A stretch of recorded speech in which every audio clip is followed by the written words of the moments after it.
fucking stream on the. Okay, take your time to connect, YouTube. This is a re-beginning of the stream on the Iranian Revolt. We got a bit like CIA'd by fucking OBS or IBS. Uh, what we're here to discuss is the legitimacy of the Iranian people's right to resist and revolt against their bourgeois oppressors, whilst also exclaiming, "Hands off Iran," to the foreign imperial entities that seek to dismantle and destroy the freedom of Iranian peoples. Like, they don't just want to destroy the Ayatollah. The Ayatollah is just like a thing in the way of what they want to do. Like, and it's not really stopping them, is it? The Iranian people have been going through torture for the last fucking 40, 50 years. And it's not just because of imperialism. I think people need to understand what living in a theocracy is like.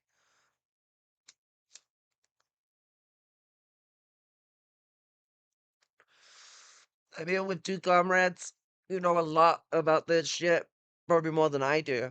And especially Rob. And what's it? It's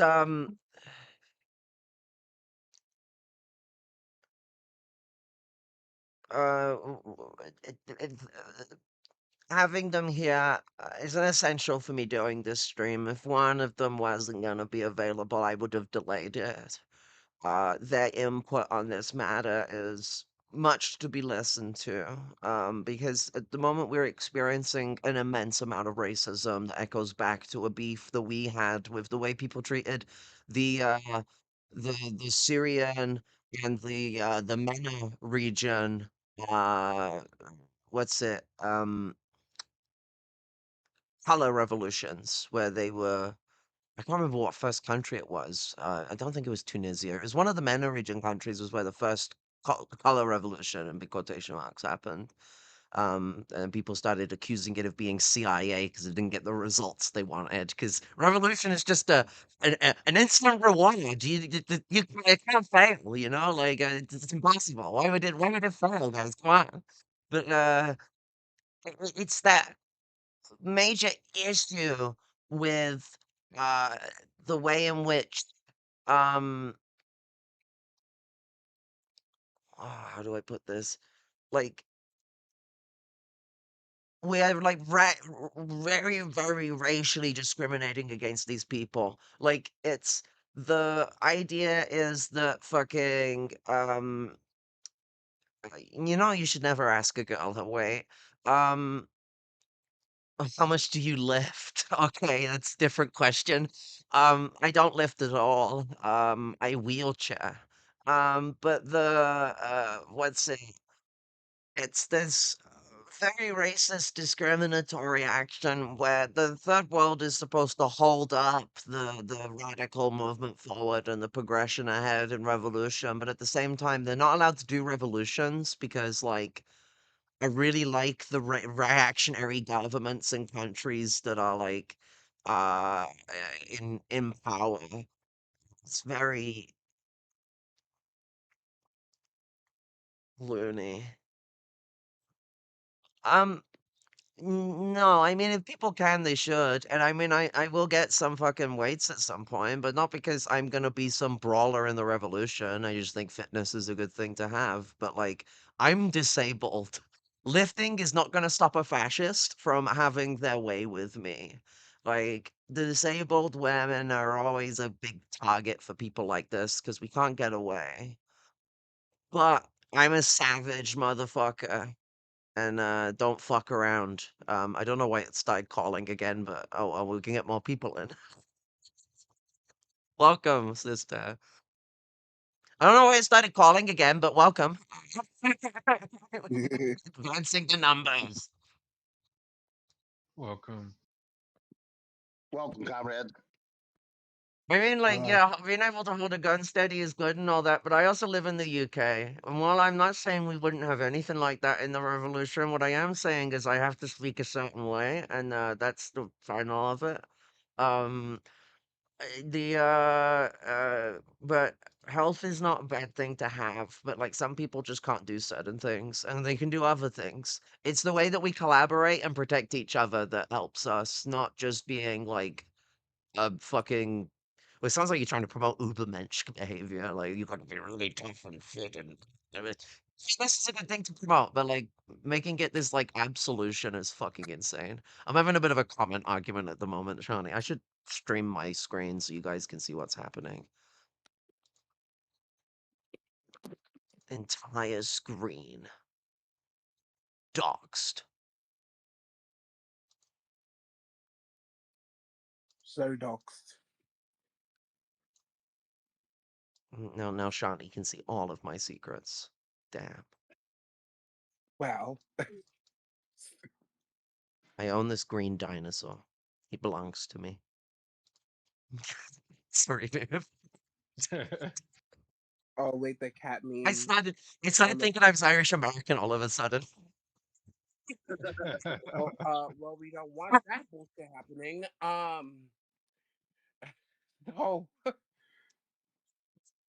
The guy in the chat is like, you gotta look at it this way. Your body is a vehicle, you're the driver. I mean, maybe, but like I'm on a wheelchair. I'm driving that. Like no matter what, if someone can move faster than my wheelchair, you're gonna wait. I need to get like powerful motors so I can go like dangerously quick at like a sudden burst of speed. I just never use it at that power unless I'm in danger. And then I can like I can fucking like go gadget fucking jet wheelchair like fucking get my ass out of there. I want to Oh, add in though, yeah, like the primary contradiction globally is imperialism. Let's be honest, Iran is not a socialist nation or capitalist nation, right? There's a bourgeoisie and a proletariat. So does class struggle continue, or is the proletariat supposed to do collaboration and unity with the bourgeoisie for the good of the nation? And where do we hear that before? um, wait, let me. I get a smell. Italy, Mediterranean. Uh, is it Mussolini? And what's odd is these revisionist MLs, okay? They accuse MLMs and ARMLs of being Western chauvinist, right? But they'll turn around and act like these people in the East and the global South are ignorant children who don't know what's good for them and need the CIA to tell them when to be mad. The people they treat It's Orientalist as fuck. well, they see the like the lumpen proletariat, especially those of like colonized backgrounds in the same light. It's the horde mindset. Like you hear it from a lot of people in this, where they think that we're the reason why nothing's happening, that we're too ignorant, we're too stupid, we're too this, we're too that, and it's like, have you spoken to us? Recently, like we are a bit ignorant, we are a bit unaware, but like you're not engaging with us. Like down here, we're very focused on surviving. Turns out it takes up a lot of your time, and even we can think about like the rest of the world in a more empathetic way. Because if we're bad and having it down bad, what the fuck are all those people in those poor countries that our families used to moralize about going through? You know, when they'd always tell you that like toxic bullshit of like if you don't eat your food, this is food an African can have and they're starving, which is racist. But like when you're taught that shit and then you end up being the fucking like kid who starves because you go homeless in your teens or your or young adult years, you're gonna think about it. Like it's less of a fairy tale now and more of a reality that most of the world doesn't get a meal a day, let alone three. So like people in poverty are way more worldly minded than people think. It's just we're limited in what we can commit to because again, survivalism is out. The Iranian peoples, they are going for it hard. They're in a semi-imperial Austerity. country. Obscurity. There's obscurity Exactly. and a drought. A drought and obscurity going on in Huge Iran right now as drought. we Oh, speak. did the US cause the drought, or is the drought like a problem that they're going through and their own government plus the US sanctions are affecting it negatively? Because that's the big problem we have is that people don't want to like understand these properly and then also quantify it to the quality of the struggle they're going through right now. To raise hell like they're doing against their government while you're down on your fucking knees is impressive. It's Yep, fucking like I impressive. said, there's a drought going on, and the regime in Iran is doing austerity right now, which the proletariat, the Lumpen proletariat, the small farmers, and poor peasants are suffering under. And they're telling people to leave the capital, Tehran. Yeah, they're Here's the big kicker. impoverishing. Yeah, what they're doing is they're impoverishing the rest of the fucking country and building up Tehran. But then Tehran has too many people now, and so they're just telling the people to leave, go away. Not we'll build in other places, we'll do developments, here's some programs, here's bus fare to get to a better place. And we're gonna do a program to get you in a better place. No, like it literally fucking the whole point of it is to just kick them out of the capital city. They don't want to deal with them. We saw similar shit like this when they're in the peasant wars in Britain. This is the development of imperial capitalism. You do your peasant wars. You fuck over where all the poor people live, and you force them into urban environments, and it causes a cataclysmic shit fest. You know how bad diseases in Iran right now? Like cholera, fucking, diphtheria, typhoid. It's bad. And, like, it's because of all this overcrowding. Are we supposed to ignore that or just entirely blame the US? It's like when people talk about the Soviet Union. You know, the US was so the US didn't think the Soviet Union would die. They thought it was incredibly strong, economically viable, was gonna go on for it for decades, and it died without them even knowing it was gonna happen. Like they saw the referendum happen and they didn't think it would go through. Most of the Soviet states said that they would want to remain in, and they just disbanded like that because Here's Russia another, didn't here's want another, to. here's another thing as well. Historically speaking, who were the first ones to accuse a revolution, although they didn't use the terminology back then, who were the ones who originally historically accused a world revolution of being a color revolution? I'm going to tell you right now. The Russian monarchist, cadets, Black Hundreds, The White British. SRs, and the Mensheviks accused in October of 1917, they accused the Bolsheviks, left SRs, and anarchists of doing basically a color revolution in the pocket of the German Kaiser. And it's been consistently the social imperialist position to push this kind of stuff, where you try and like nullify a radical struggle without pushing militarism against it. That's social imperialism through and through. Anyone who pushes that kind of bullshit, you are engaging in social imperialism.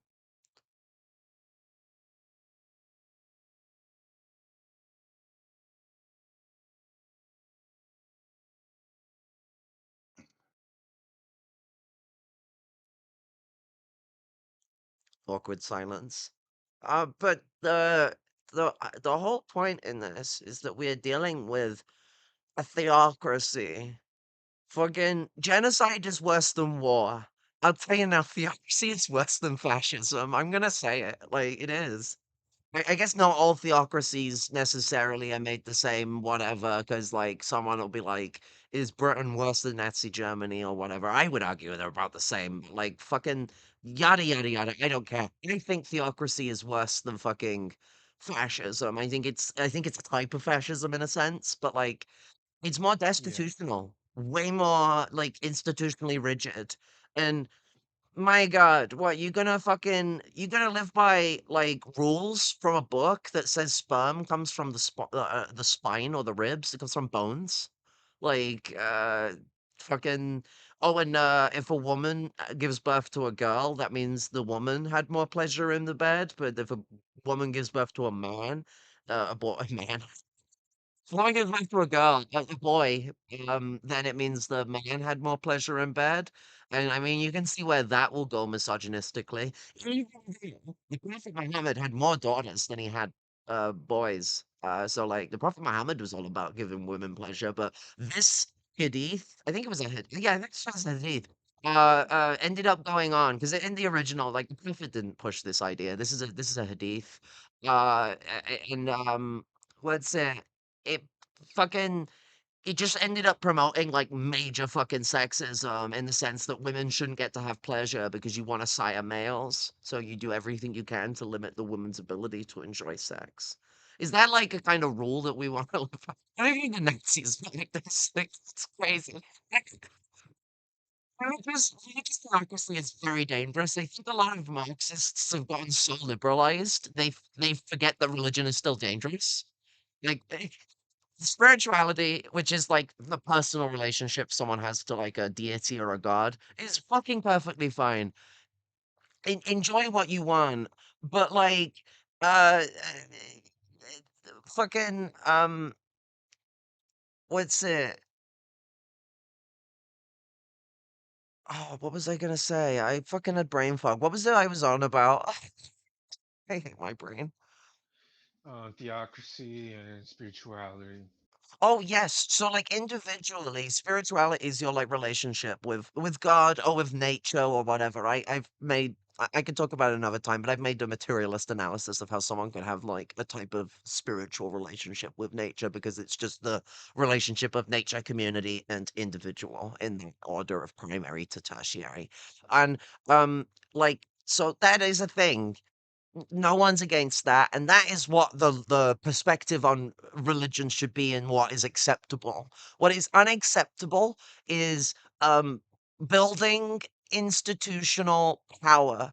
When you control a building in every parish, now a parish can be a village, it can be a town, but it's not normally bigger than that. London has like thousands of parishes. Um, and a parish is defined by the church. That's why they're called like parish churches, and it defines the town.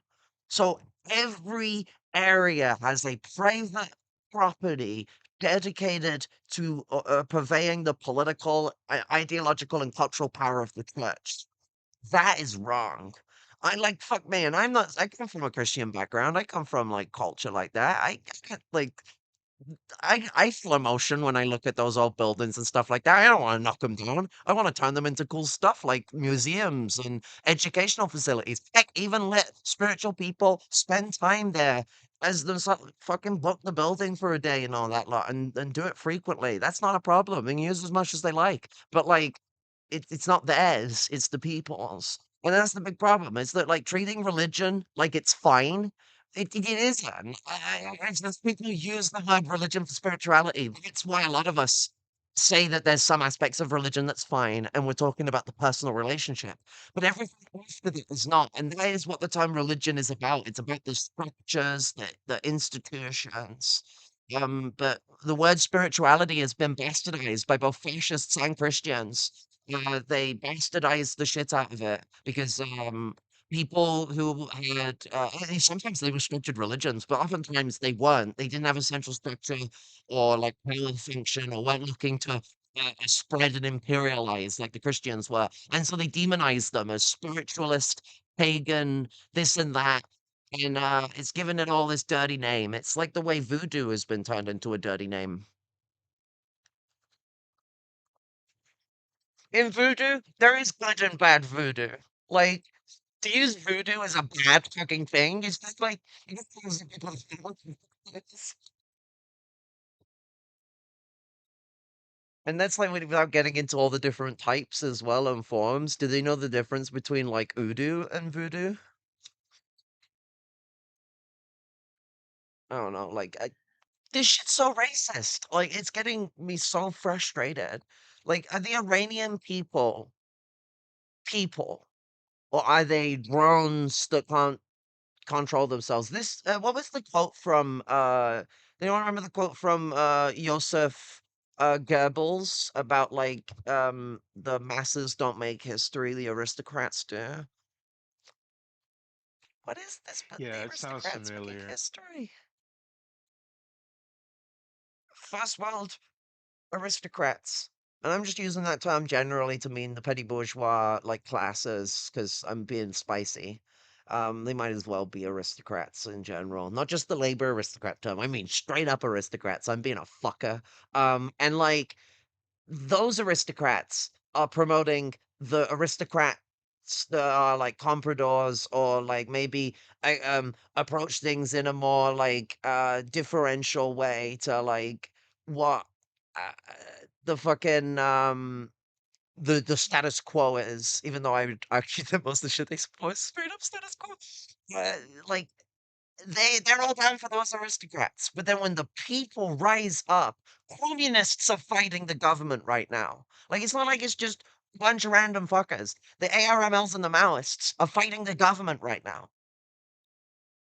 Is that a communist uprising or is it not a communist uprising? How many communists do we need in the uprising for it to be a communist uprising? The communists made up, it was like 15, 20% of the fucking February Revolution.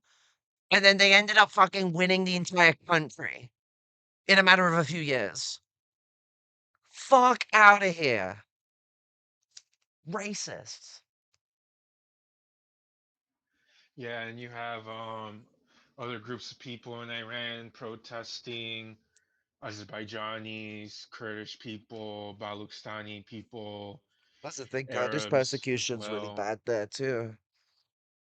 Yeah, and there is more than that because it's a very diverse country. It's very huge, just so people remember.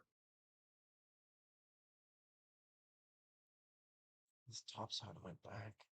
A fascist state can be at least this secular. A theocracy dictates military policy by the whim of dementia-ridden 80-year-olds living in 630.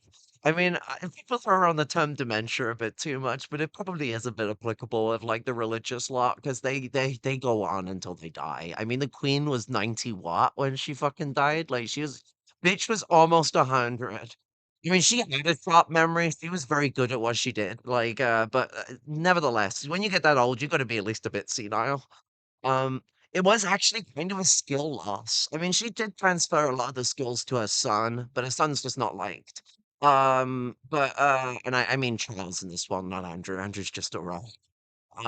But like, uh, yeah, like the Queen, like her advantage she had is that she was a very skilled like politician. And that's kind of the advantage that like theocracies and fascist states get is that like their politicians are in power for a long time. When you have a politician that's in power for a long time, there's negatives to that, but there's also positives to it in the sense of like capitalism and its dominionhood and what it wants to do, because you get this very consistent like conquest mentality when you have a singular leader for so long. I mean, it wouldn't have surprised me if he did. It was one of them where it was a bit of a gamble if Charles would pass first. You know, like we were playing with fire on that one. And he's not far from the grave though. Like Mandem got the crown in like the more traditional way, because usually you don't get the crown until you're like hella old, because someone got old and then everyone else has to deal with it. But like fucking there was multiple like middle-aged there was like 3 middle-aged kings, I think, after fucking Victoria. And then like fucking uh Queen Elizabeth, she was like 24 when she became queen. Which is not too dissimilar to Victoria. She was actually quite young as well. I think she was in her 30s. And she was the one of the longest ruling queens until Elizabeth broke her record. I think she broke her record. I can't remember. Victoria died in 1904, if I remember rightly. It's not long after the colony ripped Connolly ripped into her on her Diamond Jubilee, I think it was. Um, it was one of her jubilees. Maybe he like did some sick burns so hard she died of like a third-degree burn to the heart. Got a good. Um, I have an article that I'm gonna get the robot to read. 'cause my voice is not necessarily the most preparative. But if anyone has other stuff to discuss before we get into the article, I'm happy to continue discussions because, like, I know Rob has like people coming over at some point, so like, I'd like you to get like good chance to speak now, and then when you come back later, if you do, then more time. Yeah, give me a second. Take your time. Yeah, like I said, people tend to forget, and like I said, the 1979 revolution of Shah was a popular mass-based legit revolution. It consisted of many factions. Yes, the Khomeini's faction was one of the dominant ones, true. But you had Red Shia, you had MLMs, ARMLs, revisionist MLs, Kurdish nationalist, Azerbaijani nationalist, social democrats, bourgeois democrat liberals, so and so on. When Khomeini, when Khomeini's faction consolidated their power, they viciously turned on their former leftist allies. As a matter of fact, 1982, there was an AMAL uprising by Maoist, which unfortunately failed and got crushed. And then 1988, in the prisons, several thousands of Iranian leftists, again, MLMs, ARMLs, anarchists, revisionist MLs, and Red Shia were slaughtered by the regime. May we hold them in our hearts. Like, and this is the thing. These people just chill over these struggles because the Ayatollah fits their geopolitical wants and desires. I don't engage with geopolitics based on what I individually fucking want because that is selfish and fucking absurd. What I see as like necessity might not always be the most fucking clear shit because I ain't in Iran. I ain't in fucking like Namibia. I ain't in fucking Nigeria. I ain't in Eritrea. But there are people who live there. Thank goodness.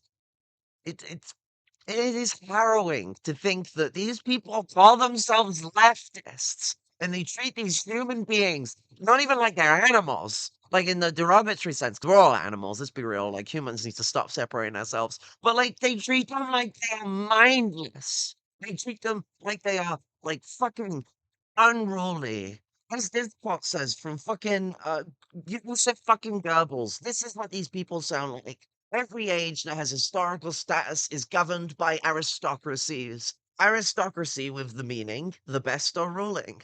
People do never govern themselves. That lunacy was concocted by liberalism. Behind its people's sovereignty, the slyest character cheaters are hiding, who don't want to be recognized. That's the CIA in this analogy, where they're like, "Oh, the CIA is behind this counter revolution, and like people can't govern themselves." No, they need the best to be ruling. I rest my 100%. case. Sorry, I just felt like that would work at the end of that. I felt like like Jimmy what's his fucking Dumb and Dumber guy in the movie where like what's that movie where he's like where he's the lawyer? You know the guy from Dumb and Dumber? Oh, Jim Carrey. Jim Carrey, yeah. I called him Jimmy and it threw me off for his surname because no one calls him Jimmy. Yeah, Jim Carrey. What was that movie he was in where he was a lawyer? I don't know, I felt Oh, like that I was my forgot. felt like it was my audition for that film. I think he was the Grinch. That's how I remember him. Yeah, it's Gaius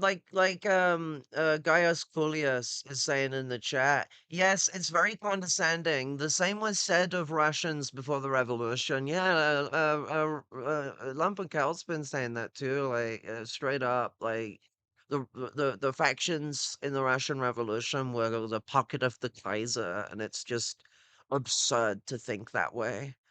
Like it's fucking alienating.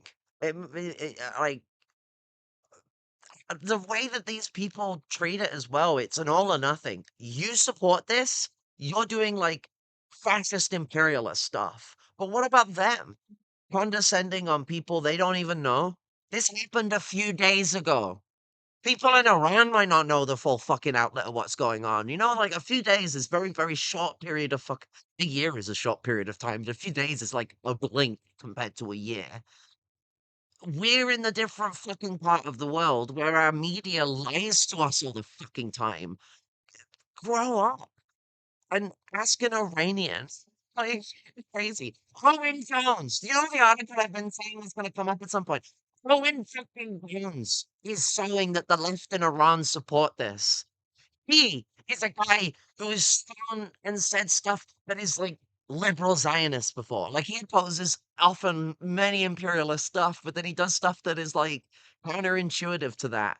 Even that motherfucker is on the fucking ball and others are not. Imagine being left behind by fucking Owen Jones, who gets out-lefted by Jeremy Corbyn, Sultana, and like a lot of like these politicians. Like these politicians, fucking politicians out-left Owen Jones. And like any politician is like, corrupt in some way, shape, or form these days. Like we don't have radicals and revolutionaries being heroes in parliament, like Lenin said. Like that doesn't happen.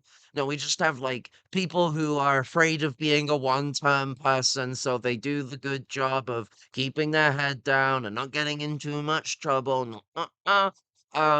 So like, shit's crazy. I'm so perplexed by this.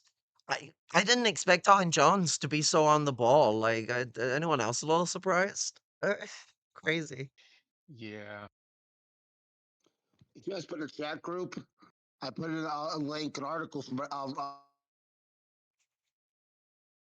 Yeah. from Red Spark on this. They're the MLM vanguard of Turkey and North Kurdistan, and they said we salute the struggle of the Iranian people. Yeah, we can go for that article as well. Um, yeah. TKPML, which is the Maoists, um, IB statement. Yep, We they're the Maoist salute, vanguard of Turkey and North Kurdistan. yeah. Um, uh, uh, we salute the struggle of the Iranian people. So wake up, fucking. I'm gonna call them sheeple. Fuck you, petty bourgeoisie. Wake up, sheeple. Stop fucking doing the same drony fucking tactic, you wolf in sheep's clothing. And fucking stop it. Like, it is savagery. Like, this is the savagery of the so-called most civilized class on earth. Like, fucking, it's just. Fucking burn me alive and call me fucking Daniel. This shit is like fucking. It was a Christian reference. But like, fucking what? Please. No. I what I want people to understand is that like this is fucking unacceptable. Even if it turns out that this is actually reactionary and we should condemn it. You know why? You don't fucking know. And as far as we know, it's actually quite left wing. As far as we know from what we've heard on the ground and from what other Marxists in the region are saying, it's quite left wing. It's quite like anti-capitalist or at least adjacent to it. They're reacting to austerity. I doubt that they're going to side with austericists on that one, weirdly enough. And fascism, they quite like austerity. They don't always do it, but like, they quite like it. It's almost like the Ayatollah is like fascist or some shit, but I don't know. Well, what's been going on your end of this, Shanti? Like, what are you experienced in regards to this ignorance? Well, um, I know you're laughing because I mean this is, It's absurd. you know, they are really showing their ass right now. I mean, the stuff with Renee Nicole Good, uh, last week now, um, it's just like boom, boom, boom. Yeah, Venezuela, and then her, and then finding out about Keith Porter's death, and ugh, Oh God, I yeah. mean, it's like every single time. Oh, the way that the petty bourgeoisie complains about, oh, like Renee Nicole Good, this white woman, and Keith Porter is not getting much traction, online, and all that stuff. Which I mean, at this point, I really don't give a fuck no more. We're being under attack, Yes, and racism. it's like online does not speak for in person real life. And I wish that the petty bourgeoisie would have got the fucking memo a decade up to now, but apparently not. It's just the same ID poll shit. And on top of this, they once again the whole color revolution charge that they did with Bangladesh and Nepal and other press nations that have seen spontaneous uprisings, to be fair, but are against the old, decrepit states that facilitate rule over the respective peoples. Sri Lanka over the Tamils as well. Um, so in Iran's case, like we know that the U.S. and Russia and China are battling each other for the piece of Iranian oil, just like how they're doing Venezuela right now. I mean, I think they just got 30 to 50 million barrels 50. of their oil. 50 million. Yeah. Like this is they're in autopilot right now, and they are enacting war upon themselves. Like the Filipino comrades did warn that like contradictions were going to sharpen in such a way this year. And we're not even at the end of the month yet, and we already like have all this shit Not going even on. halfway through the month. Right. It's It's half like time, like no, like seriously, time does not exist anymore, does it? Uh, we're like it, in we're in a like what's the word? We're in a dialectical acceleration and people gotta wake up. like like the developments that have been coming out lately, the stuff in Argentina with the forest fires set by the Zionists, unsurprisingly, our native land, mind you, uh, and Chile, and just everywhere underworld imperialism in general, like it is the necessity for there being proletarian leadership to really take these uprisings many steps further in the form of protracted war. Because, like, we know what the Iranian masses are uprising about. We know what they are targeting. We know, like, what issues are, like, showing themselves. Um, and it's only through proletarian leadership that I can really take it further. And this is similar in the case of Venezuela, right? Like, uh, you know, Maduro and Chavez are not socialists. They're not proletarians, right? Like, they're not proletarian revolutionaries. They're national bourgeois, right?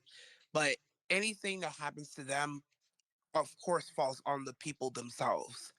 And in this period, like the any Iranian, any Venezuelan, any oppressed person that like actively denounces like US imperialism and their lackeys in the US and wherever they are,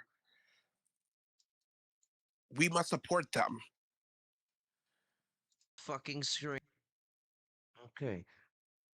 Sorry, I was just checking something. It turns out when I redid the stream, it just auto deleted the other one somehow. I don't know. Magic. Because it's not in my YouTube studio. But there is fire. Like, you're speaking the right facts of it all is that, like, this. We're in a situation right now where mountains are being moved by bare hands. Referencing a Chinese idiom. Because those who were said you could not move mountains are now moving mountains because quantity has turned into quality. And I mean, genocide, we're all saying it. Fucking the whole time this shit's been happening. You don't stop a genocide, it fucking spreads. Like, it never stays in one place. The It never Nazis stays are in a one great place. example of this. The Nazis started off cleansing their own backyard, or the backyard normally means like other countries. I meant like their own country. And then moved straight on to cleansing other countries before they'd even finished what they thought was the cleansing, which was to eliminate disabled people, Jewish people, most specifically Yiddish speakers, because like Zionists, they really hate Yiddish people. They Um, hate. Oh my god, they hate Yiddish people. Like uh, Roma it's. too. The Roma was seen as evil mysticists that could curse Oh you. yeah, yeah they really went after the national minorities, and that's the thing too. Like the national minorities that are caught up in this battle between imperialists that who are fucking more desperate than ever, right? Are getting like the brunt of it. And And some of them are deciding to fight for their own freedom. That's how I see it with Iran. It's like Iran's taken. I mean, Iran is also a semi-empire in its own region, but like because it's in between two empires that, well, more than two, but two major empires that group the two rest of them major empires, together. yeah, Yeah, that sandwich puts them in a. I mean, I know they hated all Jews, but they also worked with Zionists. And Zionists yeah, were predominantly the Hebrew speakers.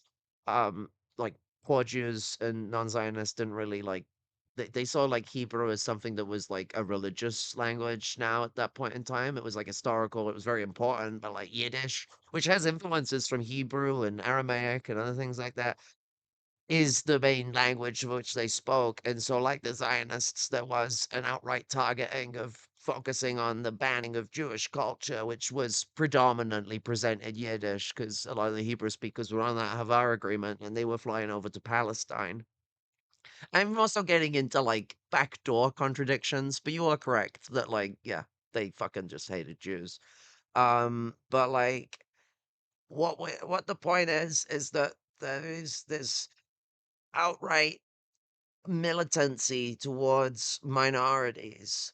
And that's the big risk that we're going for at the moment. Trans people, minorities that are foreigners are the special target at the moment. America is doing what they can to be both racist to black people, like wiping a lot of history, saying the civil rights was racist, whilst at the same time getting black people to be on the side of the American racists against like foreigners. I mean, it was a yeah. black person that started the what's it? It was a black uh was it a woman or a man? I can't remember. I think it might have been a black woman. I've not seen the person specifically. I just remember someone telling me about it. Um What's it? But it was started by a black person. They eventually dropped it in the end, though. But like they started the rumor that like there was Haitians eating like birds and cats and dogs.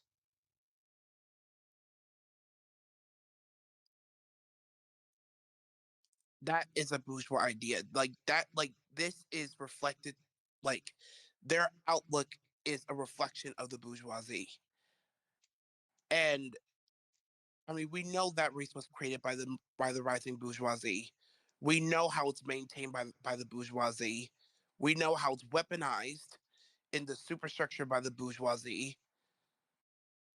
I mean, it's quite simply national enmity and national distrust that Stalin talks a lot about, in regards to the national colonial question, where they need these divisions in order to facilitate their rule, right? So if you have new Africans hating Haitians for practicing voodoo and these sort of practices that have been demonized by the bourgeoisie, through the superstructure, then you know the bourgeoisie will have to do much else, and let their rule do the rest, depending on wherever their system is, whether it's in states of crises or like kind of zen, if you will, even though it's never truly in zen. That's the point.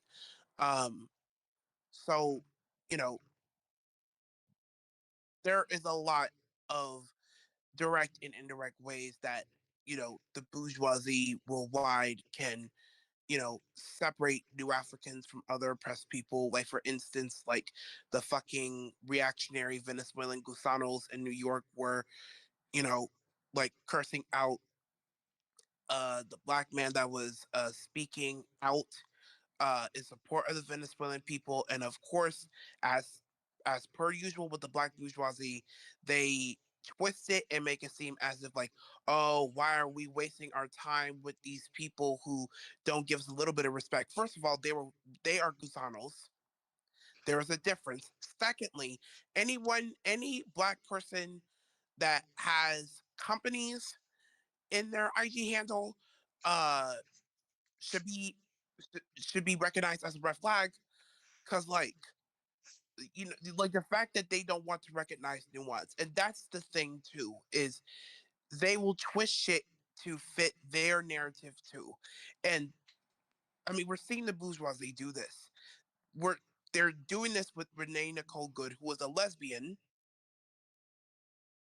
So all you white lesbians out there, all you white gay men that erased us from our movement 50 years ago, your fucking privilege is on the line now too. So I don't want to hear anything about like, oh, uh, the Iranian people, they hate us, they despise us, blah blah blah blah blah blah blah. That's a lie. That is not what the material conditions show. That is not what is happening. Like, once again, the national enmity is what the bourgeoisie thrives on to survive. And we're not going to fight this enmity through allowing the petty bourgeoisie any sort of like leadership, right?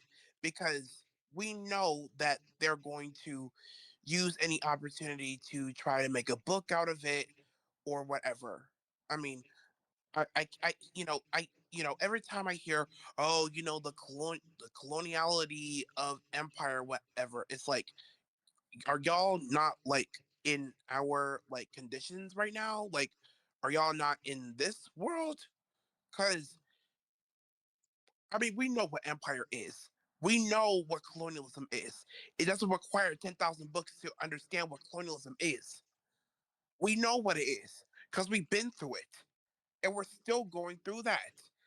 Puerto Rico still does not have its independence and national liberation. The U.S. imperialism is still here. It's a paper tiger, but it's a real one at that. And it can only be through the work of proletarian revolutionaries in the US and the workers and oppressed peoples of the US, in solidarity with these struggles and these peoples, um, that can really destroy US imperialism in the end, right? Like, a lot of people think, oh, we can't do it. Like, we're too far gone. That is a lie. That is a lie, because there have been so many oppressed peoples who made it very crystal clear that we, the people of the US, are not the enemy.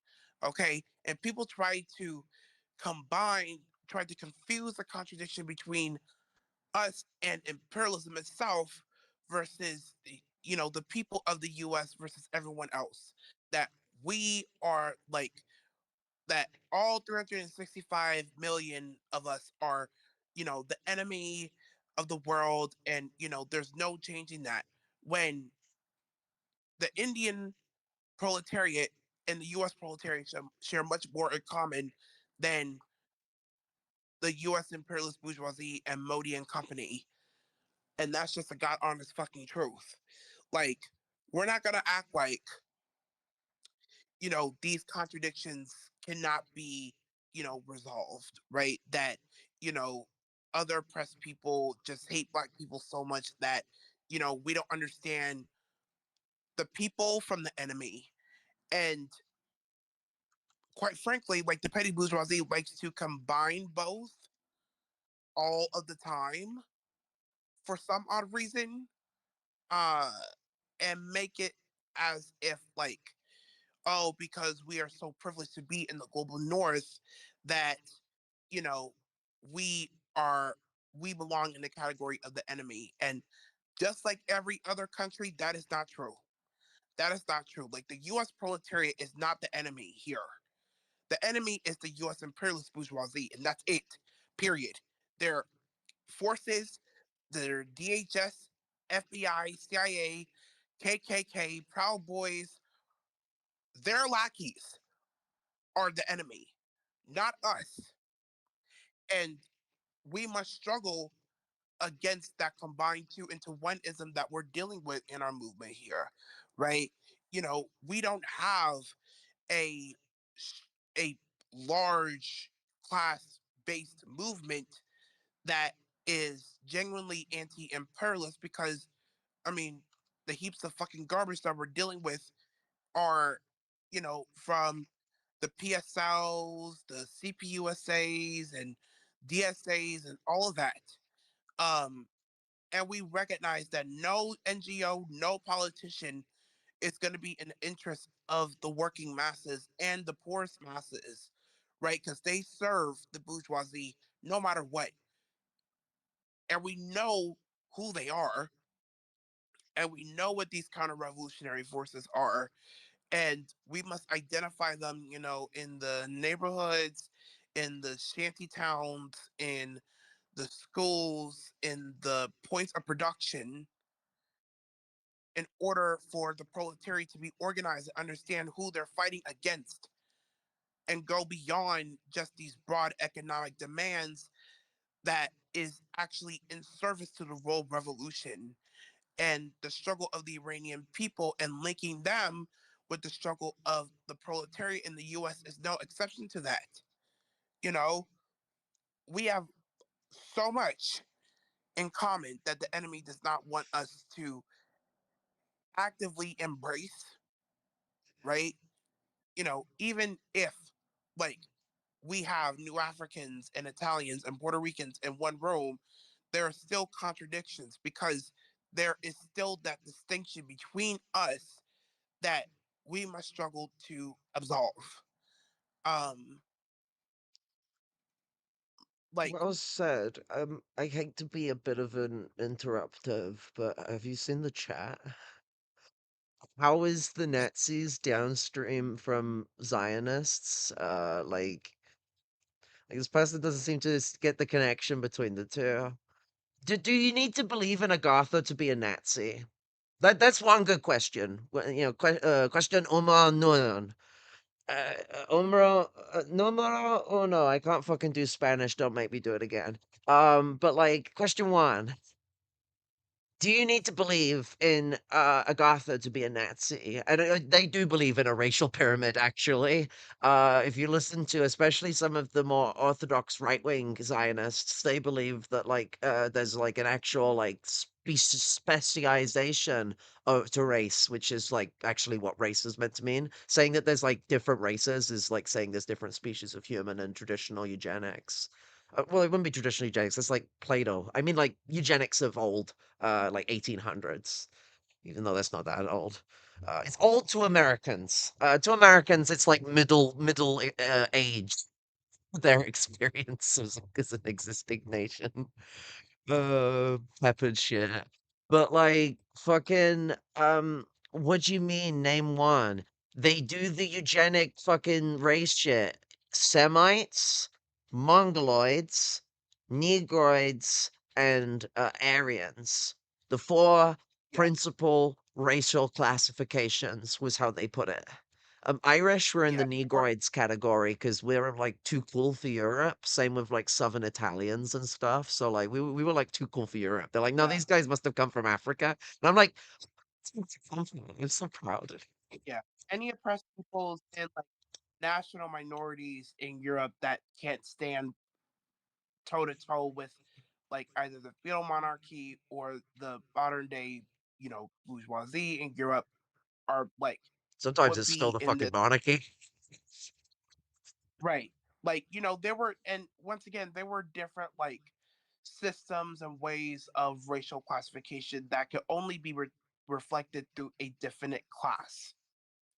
That's And the thing. Yeah, it's always class. That's what I always get at people is it's the reason why always there's a class. whiteness to like every like region in the world. That's why we found it in South Africa. People don't know when the Dutch entered South Africa. They joined in with the fucking with shit. How have I forgot the word? The Zulus. The fucking no, this is absolutely fine. I'll remember Blue people. the name. But with the Zulus were colonizing the region at the time, and the Dutch joined in. That's how they became integrated with the area. It wasn't just like they came along and then apartheid happened, like maybe some Americans might think. They joined in a colonial operation. Yeah, Slavery is full of that. Americans remember that one because they love to um fucking I'm being straw man now. Did you read the Judenstaat or der Unternehmen, Untermünst uh, no, I don't speak German, weirdly enough. Um, no. Weirdly enough, these positions come from studying the history of Zionism. Zionism is not Judaism. It comes from Jewish people. That's true.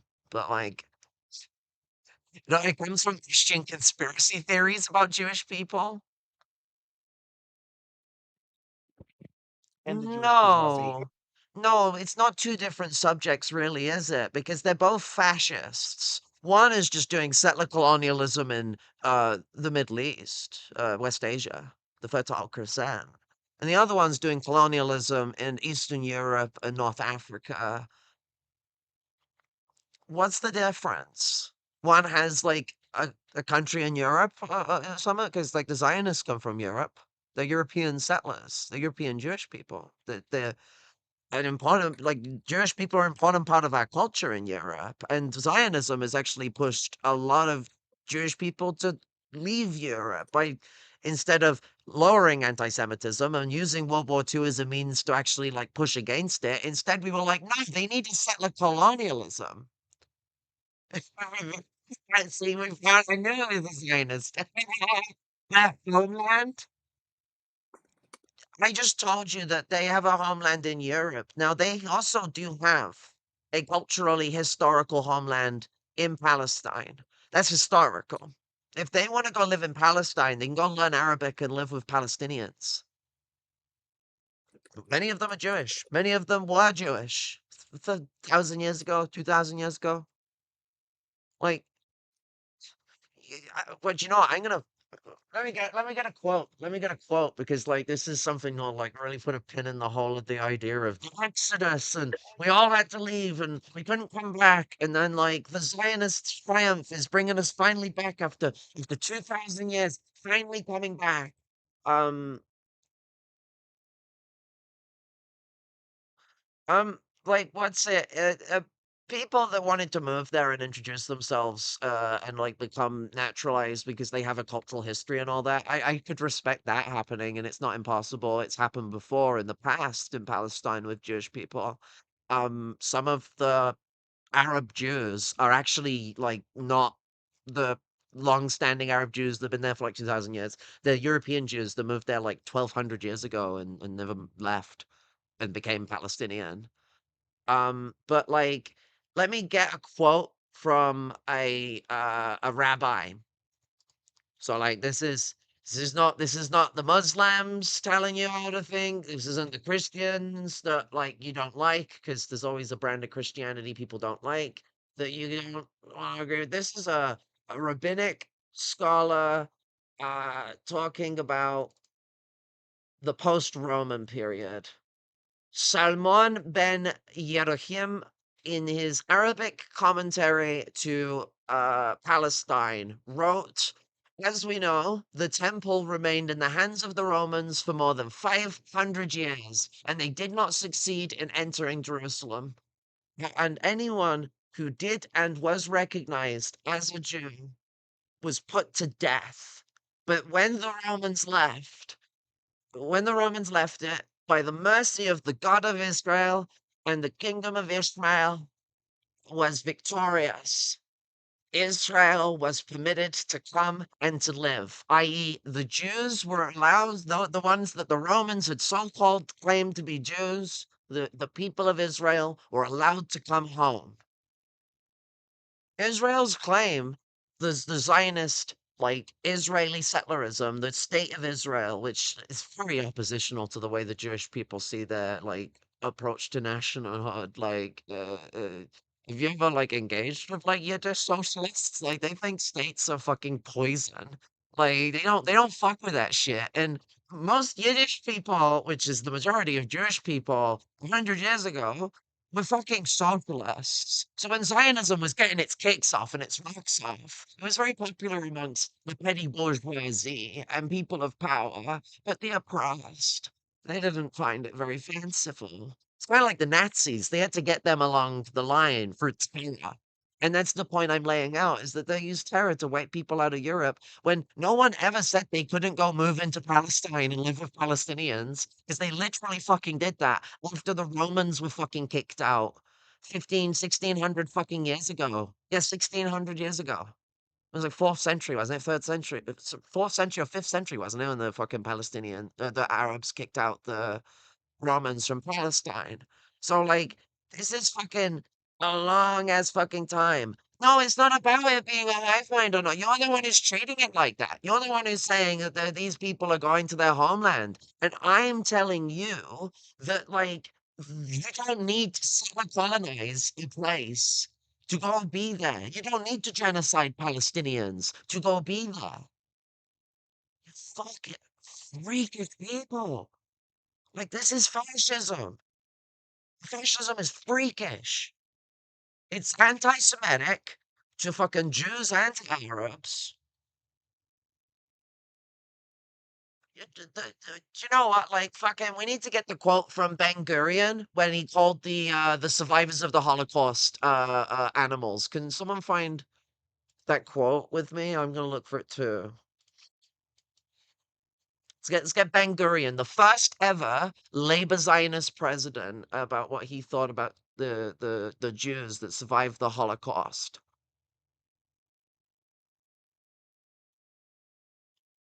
Palestinian nationalism is an extension of Arab imperialism.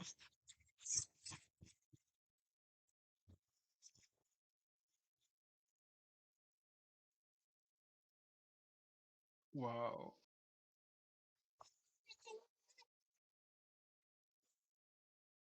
It's hilarious. Um, Say that to all the Jewish people that for thousands of years love living with Palestinian Arabs. Arabs in Palestine have had an experience of oppression for quite a long time from other Arab states. That's one of the things Zionists normally use against Palestine. Why are you guys switching your script all of a sudden? Is it that Palestine is like abandoned all the time and should give up on thinking it has any allies? Or is Palestine also an outlet of Arab imperialism? You have to make your mind up. You can't have both. Cake and eaten is not a possibility here. You must pick one. Do you eat the cake or does the cake exist? Like, contradictions. It's almost like it's dialectics. That would be a proper use of the term, by the way. Did anyone see the dialectics thing where they were like, think dialectically or no, think with dialectics? It was even worse. Um, Yeah. Brains cannot work any other way. Like if you think in an undialectical way, you still did it dialectically. It's how brains work. Like welcome to the universality of dialectics. It's there's no such thing as exceptions. Like, fuck. There are exceptions to rules. I don't mean like that, but I mean in the sense that there's no such thing as an exception to universalism. Like the idea that dialectics is universal means, well, it means that it's what's the Greco-Roman word? It means it's conflict. Not in the religious way, just the word means universal. Just teaching it. It's a teaching move, you know? I'm flexing on how much I know about like Greco-Roman words. I think I learned it like a couple of years ago. It's not something I knew for a long time. But like fucking but like yeah, it's that there's a unity to this shit. You can't just be like fibbity fabbity, but like fucking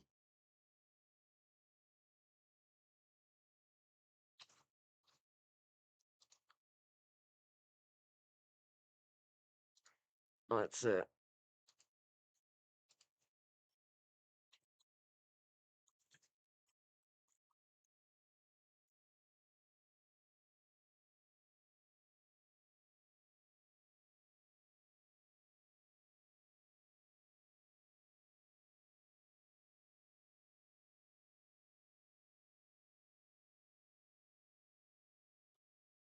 Gotta think dialectically, empirically even, just think metaphysically.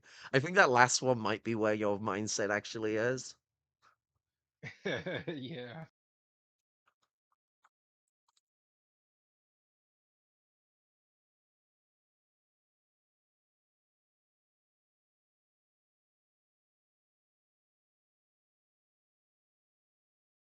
Just apologizing to Shani for the derail, because I felt like I spent a bit too much time on that one.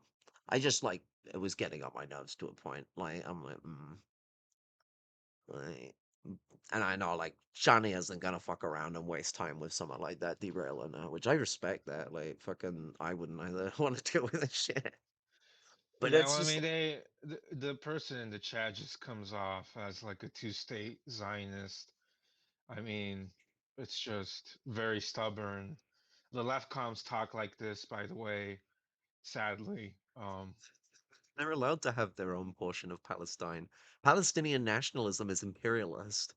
How much percentage of Palestine is owned by the Palestinians? That's like a good question. Oh, he said I was done with it. I need to stop. I think it's like 22%, but then that's controlled by the Palestinian Authority. So I'm not a Zionist. I just quack shit and fucking cluck like a fucking Zionist.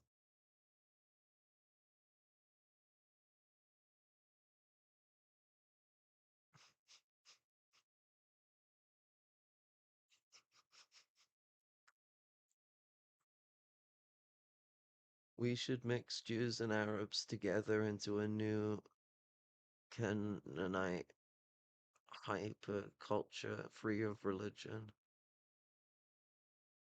I mean, we Yeah, that shouldn't do sounds. we shouldn't do anything to them. Let them do what they gonna do. Like, but like that's why Israel is a problem because it's forcing shit on people.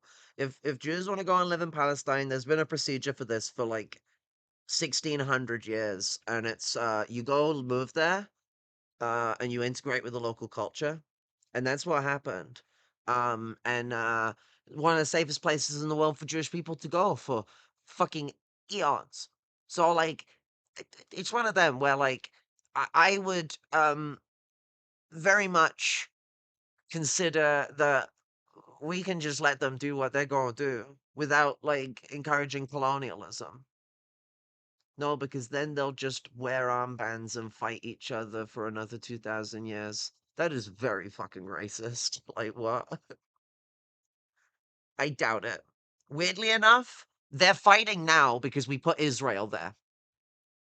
Like, your logic is completely absurd because all Israel has done is bomb the shit out of Palestine, slaughter Palestinians. The Nakba was their introduction to Palestine as a state. I mean, they'd already done many massacres before then in the 30s and the 20s, but like the Nakba was the big transfer. They kicked out fucking so many fucking people. The Palestinian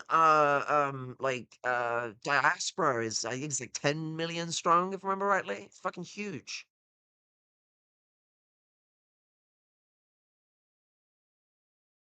Honestly, like the statement that was said there in the chat, it just sounds genocidal in the way it's put as well. I mean, yeah.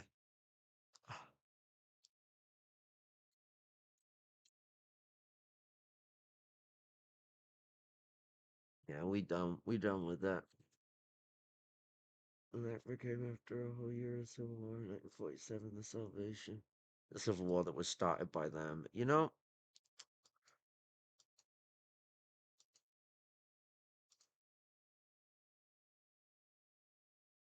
I hope that button worked. Did you see the magic I performed? Yeah, I saw it. If it doesn't work, if it doesn't work, I'll just do it on my end on the YouTube. This is where you have moderators. Like, I think I don't have many moderators. I still think Jason is allowed to moderate. I don't think he even knows or cares, so it doesn't necessarily matter. I don't think I removed like Doc Sinovia or anyone from it. I'm not sure. They probably lost it if they unsubbed. But yeah, That could be the case. Maybe you can't give moderator to non-subscribers. That would be a nice way of keeping things a bit gated. I haven't seen any more comments. I think we have successfully blocked. yeah, yeah. And to be honest, I mean, I have seen some of these kind of like Bordigas types, some of the neocontrots do this type of rhetoric of like, oh, it's kind of like the same shit Mandani tried to do. Oh, let's just have like Israel with equal rights sort of thing, or post-Zionism nonsense. It's dialectical, you see. Literally everything is dialectical. Dialectical doesn't mean correct. You can tell you a fucking dirty lie and it being subject to dialectical. Undialectical is kind of like the term like unscientific. Like you can be very unscientific or pseudoscientific while doing things that look and sound like the scientific method.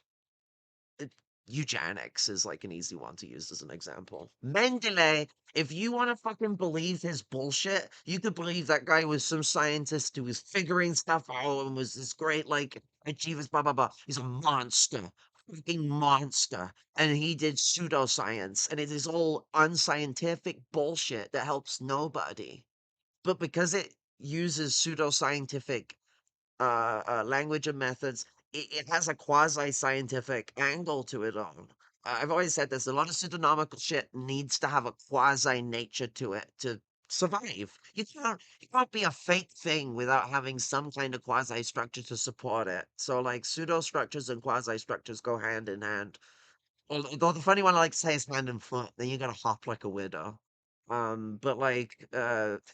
But that one sounds a little disjointed, so it doesn't sound like I'm saying something that goes well together. But like, I don't know, maybe hands and feet go on. I don't know. Like, apes seem to do well with it, and we're apes, so fucking, I don't know, learn how to chimp. They're our closest relatives after all. 98 point some, there's 98.6% sharing of genes, protein coding regions. So your genes. Um, only like a bit of the genome is genes, but even the like expansive genome, because it's only like 4%, I think, of the genome is actually genes, like specific protein coding functions. And then the rest of the genome, we share like anywhere, I think with chimps it's like 94%, but like with like other great apes, it's about like 86 to 90%, depending on uh, whether it's a gorilla or an orangutan, the man of the jungle. But like learn to ape motherfuckers. But yeah, it goes hand in hand. And I would just like to sort of like it's this thing of trying to understand how deceptive structures operate because they don't think people really take into consideration how manipulation works in politics. The amount of people that just blindly think Mondani is like principle and all this. Oh no, he's actually like saying it should be Palestine when he says it should be an equal rights Israel. What? No, he should have just said it should be Palestine. From the river to the sea. That's what he should have said. Should have just said from the river to the sea, Palestine will be free. That is my statement. Go down like Icarus. I don't fucking care. My interest is more about Palestinians than it is about New Yorkers. Shit, like I thought the bus fare was like incredibly fucking expensive to get around New York. It's $3 fucking, and that's after it went up at the start of the year. It cost me fucking £3 to catch the bus in my town. And I tell you now, it's a short bus ride from here to the town center compared to like riding around the bus in New York fucking city. Um, like it's crazy. Rent prices are really fucking high there, and that's why the only people who get to live there are really privileged fucking people. Like there are poor people who live there, and they're on the streets most of the time. Like some of them have like shitty apartments that are cockroach infested and rammed up in gentrified neighborhoods that didn't used to be gentrified. Because there's you got your hood, you got your slum, you got everything going on like that. We know the Bronx exists. Stop hiding behind it like white New Yorkers from Manhattan. Uh, and like, let's understand some things, because you know what? Buses should be free. You know what? Rent shouldn't fucking exist. But like, Palestinians shouldn't die just like you don't. Palestinians should have hospitals just like you do. Palestinians should have food just like you do. Fucking the lowest denominator of fucking yeah, it is one of the most segregated places in the world. Right on, like that's fucking exactly what I'm getting at. But like, it's like if you gotta promote the most destitute class in the world, that's where you fucking start. And if it isn't like Sudanese, Palestinians, West Saharans, fucking Burmese people, like if it isn't people in those conditions, Nigerians under fucking genocidal conditions right now, because of Chinese miners, and the fucking like brutalization of oppressed nations in Nigeria. Like, and like you got people trying to reduce it to just a Christianity thing. There's a whole lot of deeper shit that goes on that isn't just about Trump's little crusader fucking mentality and wanting to invade Nigeria. And people need to be more fucking progressive in this mindset. But like, these parts of the world are where you're finding people who are in an immense fucking struggle for freedom. Promote them before you promote yourself. Check your fucking privilege. I am in. So before you start trying to do preachy shit about like where I live or what I do or what I have, I live in poverty. My bank was empty until I got my fucking disability. And I don't even get the amount of money I'm supposed to get for my disability, and I can't fight for it because they're changing the fucking rules and making it fucking even more messed up, and I might lose my fucking money. So like, yeah, and I'll run out of money before I get paid weeks before. I had to borrow 50 quid to get myself to the end of this month. And I had extra money because I didn't have to pay my mom for money I owed her that month as sort of like, a bit of a relief gift. She actually like cleared all the money I owed her. Like a fucking legend. Love my mom. But what's I like trying to survive in poverty is not fucking easy. I would love stuff that would help me deal with that. What I don't like is that coming at the cost of blood money.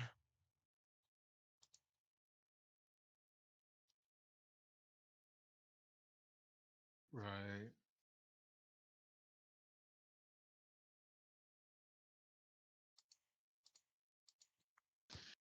Well, nowadays the DSA is saying that Mandani never promised free buses. So, yeah.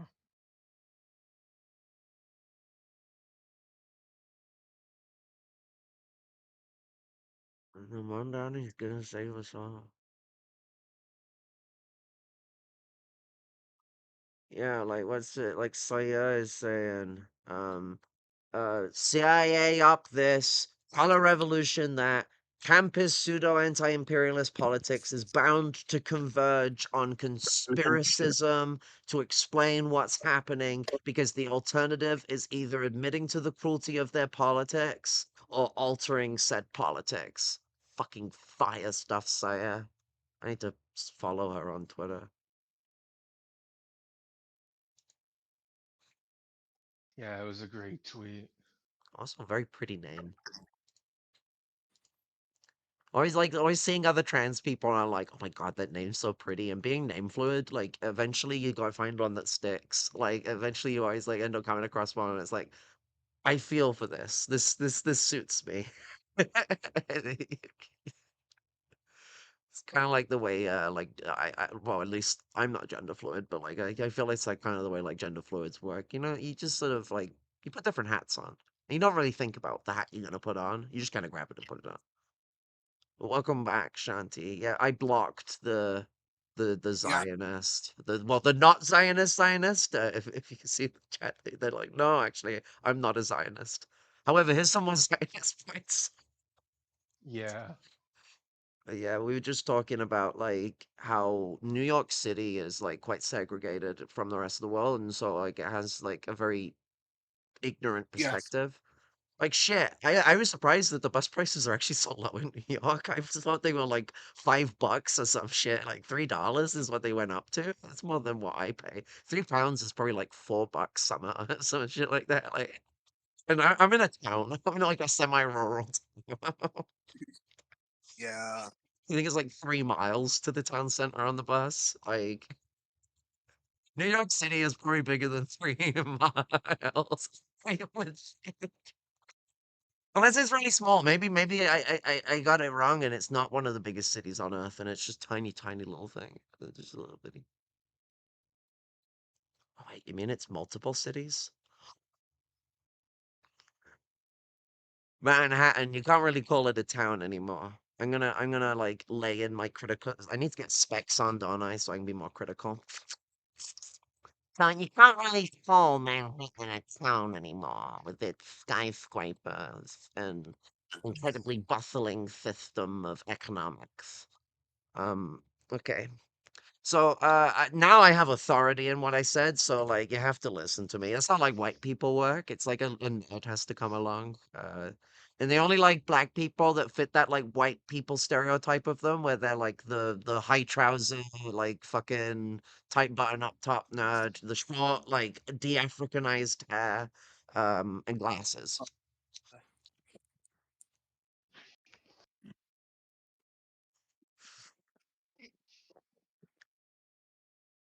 That maybe that's why like fucking uh shit, how am I forgetting his name?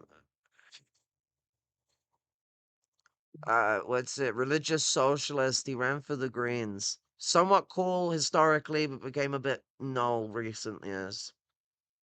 I forget his name.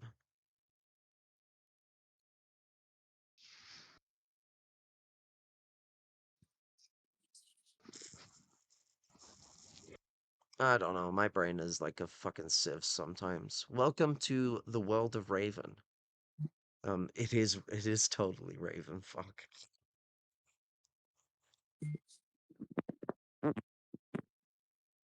Um, yeah, I think that like the Zora Mondani shit showed us how like ignorant New Yorkans really are of the world. Oh, what? He still supports Palestine.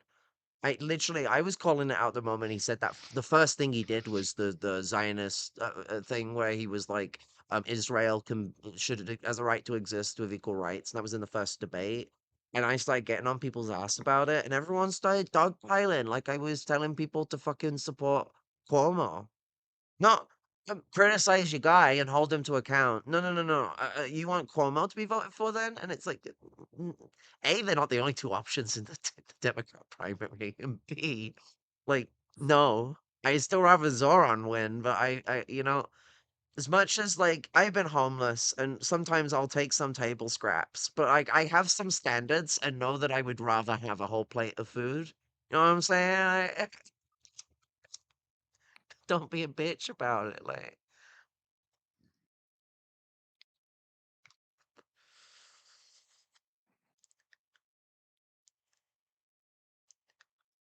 I mean, it was like you were saying with like a lot of the bourgeois elements in like certain minority groups. Like we get it with like the trans, like petty bourgeois element, and the way that intersects with the black and the white petty bourgeoisie. And it's like it's all about trying to nullify us all and trying to like segregate the lower class of us out of it. And it's predominantly targeting black people, but it's just like trying to like fucking cut off the poor. As you said, it's like this shit's very heavily rooted in the class implements, and so they're being the managerial staff of racism and transphobia and all these other things as members of the community. Even the ones that aren't like Blair White, like I'm throwing shade against a bigger group than that. Like there are people who call themselves liberals. They fucking did Zionist funded fucking parades and shit. Like they didn't intentionally get it funded by Zionists, but when they were told it was, and were told to not fucking engage with those companies anymore, they engaged with them. Really. And then got the police involved to fucking squash down Queers for Palestine, arresting them for counter protesting a fucking under Section 5, which basically like fucking allows them to just like fucking bully people that are not like protesting in the way that's properly allowed, and it can get the shit kicked out of you for it. Fucking they got fucked over for it. I think it's Section 5. I might be getting the number wrong, but like basically like it's this order that was put in about a decade ago, and it basically allows the police to shut down protests if they think they're like illegitimate in some sense or form, like in how they're presenting themselves, like violent, vicious riots and stuff. Um and like they treated that as like what Queers for Palestine were doing, because the Queers for Palestine did a counter protest that blocked the flow. The police just stand in the way of right wingers, then they counter protest like queer shit. They just stand in the way. They don't fucking arrest them. But when queer Palestinian protesters are like against the Zionism of like the liberal pretty bourgeoisie, the police are very quick to be like, actually, you guys deserve like fucking to be beaten the shit out of if you don't get the fuck out the way. We'll drag you to a cell.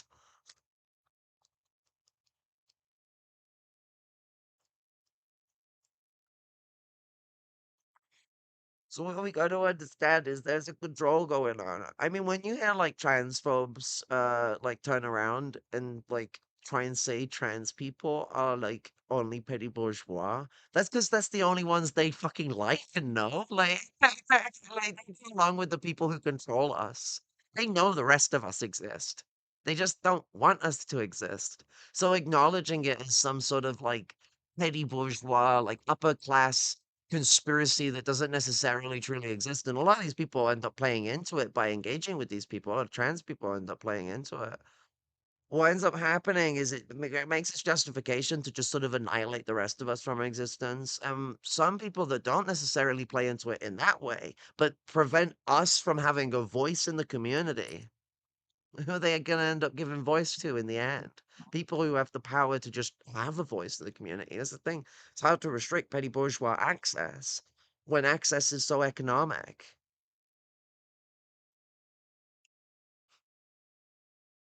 Yeah. Or they'll try and tell you that class is not defined by fucking money, even though, like, kind of is. I mean, it isn't, it isn't. Like, socioeconomics, it's a lot of stuff that goes into that. I wonder if the socio has like cultural implements and like societal implements, and then there's also like the economics, which is like the one they love is it's the relationship to like private property. And I'm like, so Marx only cared about property. I mean, Marx only wrote about like those relationships because he didn't get to the rest of it. Like Engels actually wrote a criticism saying that like Marx and Engels focused way too much on the economic and not enough on the sociologic. Um, and like yeah, they didn't talk about culture enough. And I agree with Engels' critique. It should have been a part of what they were talking about. And Engels thought it was an actual failure and wanted people to be more cultural. Lenin was an example of an improvement on this. Lenin was very into the cultural issues and also was into like anti-colonial matters and colonial like like decolonization of cultural oppression and stuff like that. Like it was a big interest of Lenin's. It wasn't something Marx necessarily talked about. We don't know if he was interested in it or not. Some of his private conversations with Engels might suggest he was, but like it wasn't in the writing. And so people just turn around and do this freaking it's not even the normal reductionism. It's fucking literary reductionism. So we're just gonna go back to the guys from the 1800s. Yes, upper class men. I'm sure they're the most reliable source of information we could ever produce in all of Marxism's history. Is Marx and Engels? They wouldn't believe that. They wouldn't have believed that in their day. Like Marx found it obtuse amount of the times people called themselves Marxists and they were not in line with his ideas. So, like, he didn't like the term. Now, he wasn't opposed to Marxism as what ended up developing out of it, like what we call Marxism. But, like, the people who were his contemporaries, there were good people who called themselves Marxists that he respected, but there were so many that were just scummy fuckheads.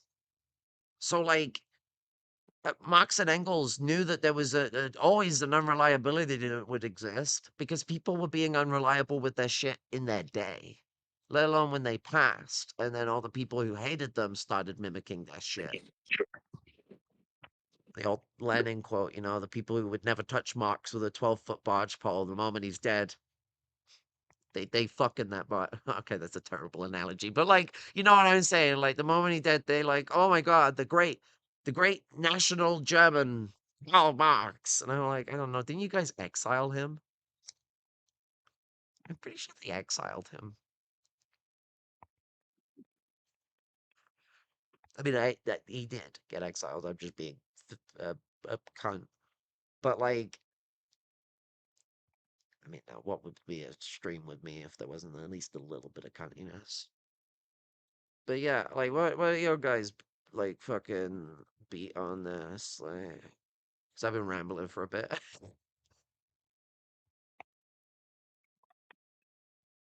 Um, I mean, yeah, it's a lot of the class reductionists, they never talk about that letter that Marx and Engels wrote, and you know how it is. There's still a problem in general, and there are class reductionists outside of communism too.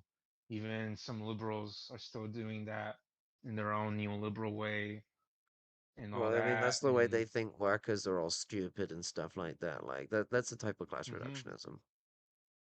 Yeah, exactly. And because there's this insane idea from others, usually class reductionists, that like it's only within the context of like Marxism. It's weird. Come from a working class family. Am a lumpen, and interestingly enough, last time I checked, I don't know how you check. How do you check if you're not stupid? But last time I checked, I'm not. I don't think anyone is really, but like I mean, I guess there's like stupendous behavior because like the petty bourgeoisie exists and we have to deal with them. See, that's my class reductionism, but like I get away with it because it's the petty bourgeoisie and no one likes them. And like I feel like real class traders don't get offended by that. You feel like that, it's like white people. Like if you hear a black person make a joke about white people, being like racist pictures or like you know making a joke that reverses like their like bigotry on them and all that, you can rest assured it probably isn't about you if you're a leftist and principled. Like if you're good, you're on your best behavior, I don't think you're the problem then. So you can calm down and chuckle along, have a good time. Like the jokes are funny. What's the problem? I think I guess that's funny is not a good justification for a joke, but they are both principled and funny. Like, how can you not find that fun? Like, that is the best kind of funny. Like when it is wholly unprincipled in its existence. And like I think sometimes you've got to comment on all the spices white people obtained and don't use. Pepper and like mustard is like the most half of them fucking touch. And a lot of them go for the less spicy French mustard. So like, they won't even go for the spicy mustard. French mustard's got honey in it to make it like less owy. English mustards, that thick stuff you slab on a steak. That stuff is the spicy stuff. And yeah, I mean it is spice. Like mustard is a spice, but like so is pepper, and no one's rushing to be like, "Oh, I'm adding spices" when they put pepper on it. No one fucking. They're just saying I'm peppering it. Like, no one thinks of it like that. Like cinnamon, cinnamon's a spice, but it's just not really that spicy. So like, I don't think of it like I would like chili spices, like especially those smaller chilies. Like they're like scorpions. Bigger chili, less spicy. Smaller chili, it will kill you. Fucking crazy the way the like plants work. I feel like fruit were the first ever like natural gaslighters.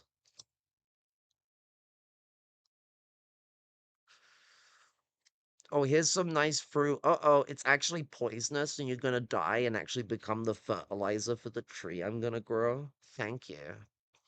Fucking assholes. I mean, I get life balances itself out in these ways, but what a dick. Like, just let them shit out the seeds. You don't need to go like on fucking like terror mode. We have increased well, I guess it's a quadrifecta, but I'm gonna say trifecta, so I can call you three a troika of tyranny. You are my troika of tyranny against the fascism of revisionists that are pro color revolution. Because I'm gonna go out and say it: social democracy behavior caught out. You're behaving like a social democrat. Anyone who supports the concept of the CIA caused the Iranians to rise up. You are a social democrat and a tool of the fucking state. You might as well be. You're not working for them, but you're being a free for fucking hire tool of the state. Like, fucking, that's crazy.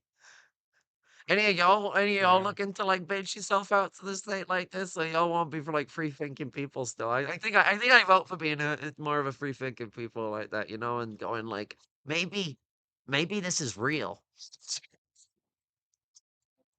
Yeah. Uh, It's like Shanti said when she first came in. These people are showing their ass.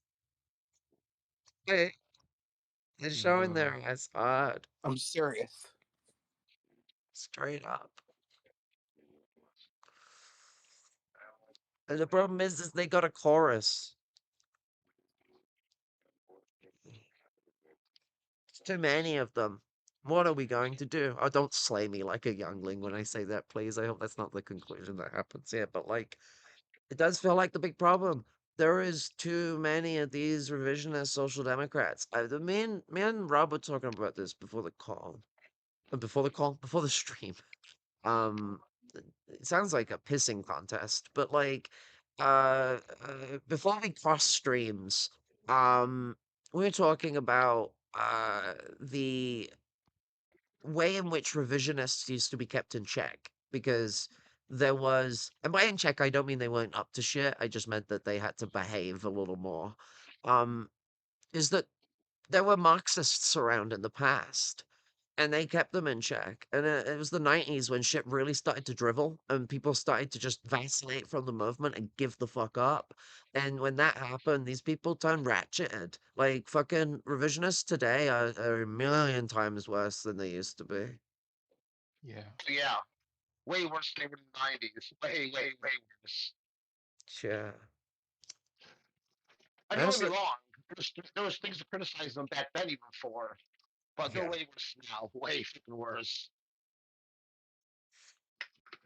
Yeah, that's the thing is what I thought is that like they had to be more careful about their conniving fucking bullshit. So like when the communists were around to keep them in check, it was functional. Now they get to be the ones who define what communism is to the most of people.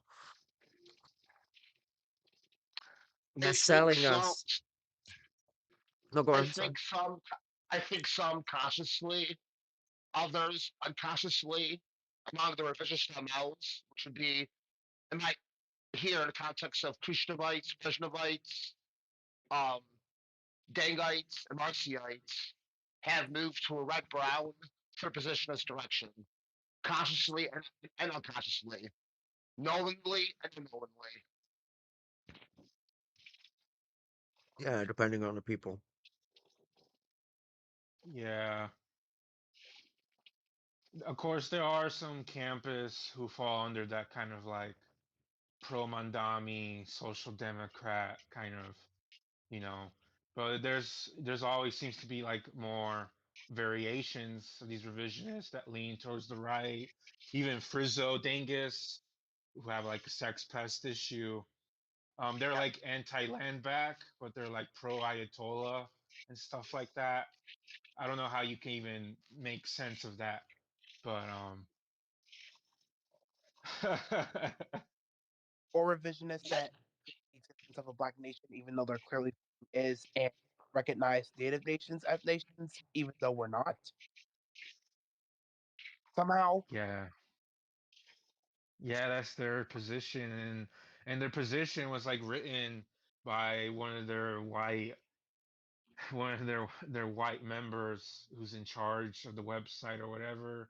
And then like literally in the article it says like every article we write on here is endorsed by the party. which is not how a party should be run, by the way. Like that's like, if this is not the most uncritical shit you've ever like heard, then I don't know what to tell you, because a party should not be following uncritical shit like that. I'm sorry, like it shouldn't.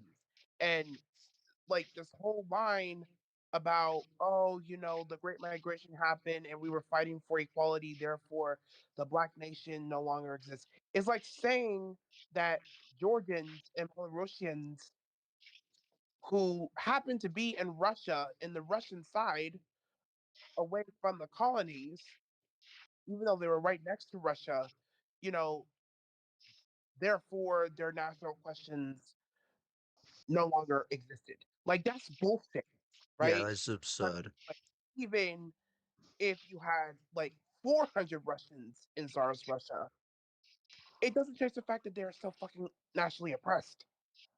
So where do we go from there? And so it's just it's this stupid line that some people want to follow and make a whole 30-page pamphlet on shit that doesn't even fucking matter, and try to bring up all these like, oh, migration, civil rights, and all that. So if the Tamil people were going to the Sri Lankan government for equal rights and recognition, social recognition, then that will negate their national question then, right? Like, come on now. Also, like the civil rights era, um, so the Civil Rights Act was in the 60s. Did the Civil Rights era stop in the 60s? I remember it going on into the fucking 90s. So like I mean, I would argue it's still like we're in a new civil rights era. We're in the third civil rights era, but like, unfortunately we're losing. But what's it? What's it? The second civil rights era started in the 50s, but it didn't fucking end until the 90s. Fucking ended with the riots in California. That was the last big push of the civil rights era, and then like the queer movement started the third civil rights era in the 2000s. Especially with the like rising trans movement becoming a big backbone of it, because it's really all or nothing for us guys. We weren't in it for the fucking marriage. We just supported that because that's what like gay people wanted. We were in it for like hella loads of rights, like like way more shit than that. Um, and like that was the advancement of it all. It was kind of the same with like black workers. They wanted like actual fucking rights, while like white workers were like fucking just wanting a bigger piece of the fucking pie, and that was a big disparity. I mean, it's why Sakai says there's a no white working class, and it's because white workers, not all of them, I know it's exceptional to a certain degree, but in sorry, that there's exceptions, but like the predominantly labor aristocrats because of their relationship to capital. When you're thinking of dividends of empire, you're not a proletarian, you're a labor aristocrat. It's not really what you should be like voting on. You know what I'm saying? Like, that's not what your voting consciousness should be being. How many people gonna die for that blood money? That's always the good question. No one wants to ask or answer. Um, I mean, we try asking it all the time, and I imagine you guys get a lot of the same bullshit I get. Like, oh, you're moralizing now. Blah blah blah blah blah blah blah. And it's like, are we not? We're not supposed to push ethics. Like, ethics is literally just scientific morality. Like, I hate to burst people's bubbles. As much as ethics and morality are not the same thing, ethics is just kind of scientific morality. It's like alchemy and chemistry are not the same thing. But chemistry is scientific alchemy. Like, that is literally all it is. It's just like someone applied the scientific method and went, oh shit, it's fucking stupid. I cannot stop from the basis of like chemical interactions and what we have learned that works and like figure it out from there. And now we don't believe that you can just like make a philosopher's stone. Although Isaac Newton did. That's why like people shouldn't really give a fuck what Isaac Newton says about atheists if Christians ever bring it up, because he was a very weird Christian. Christians would think he was a Satanist because of the stuff he was into, like the Philosopher's Stone. Like, man, they thought he could make the Philosopher's Stone through like transfusion.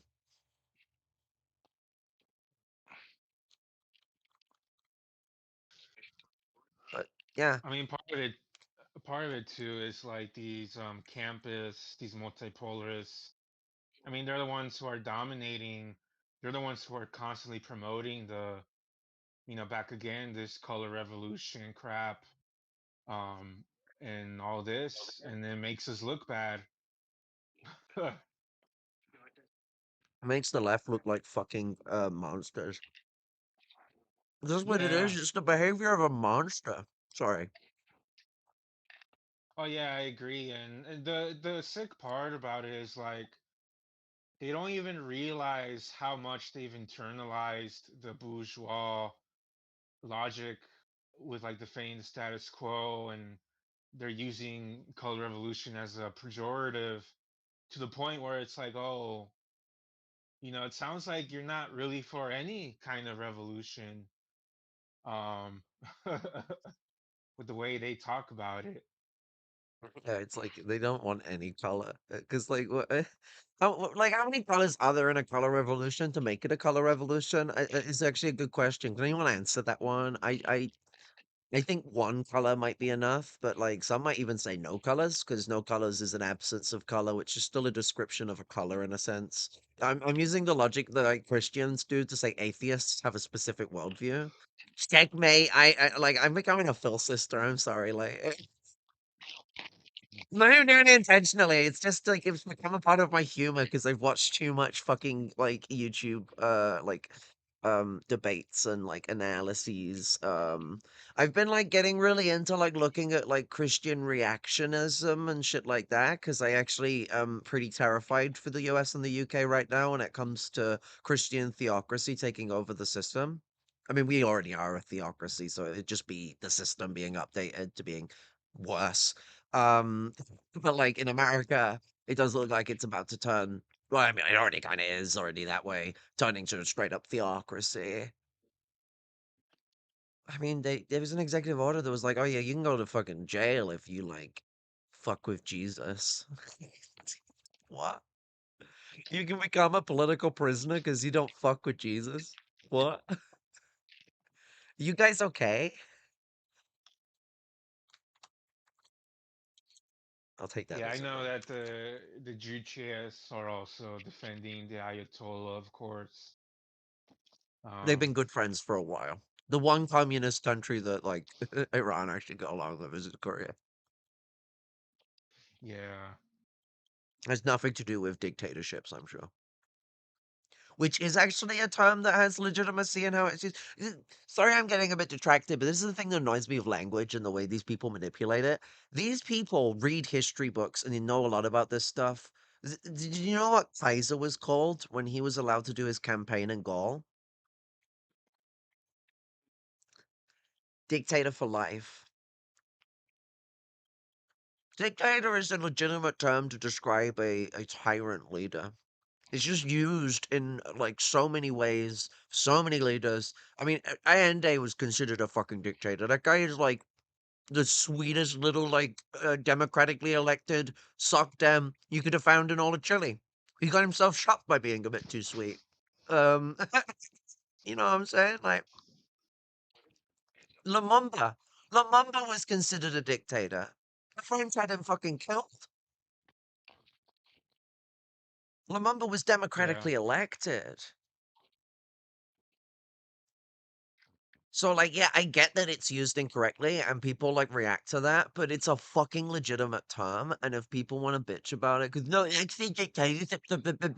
you have shut down so many people if you've ever said that to someone when they call someone a dictator. I know a lot of people don't do that anyway because they just let people use the language that like suits them to talk about someone who's a tyrant.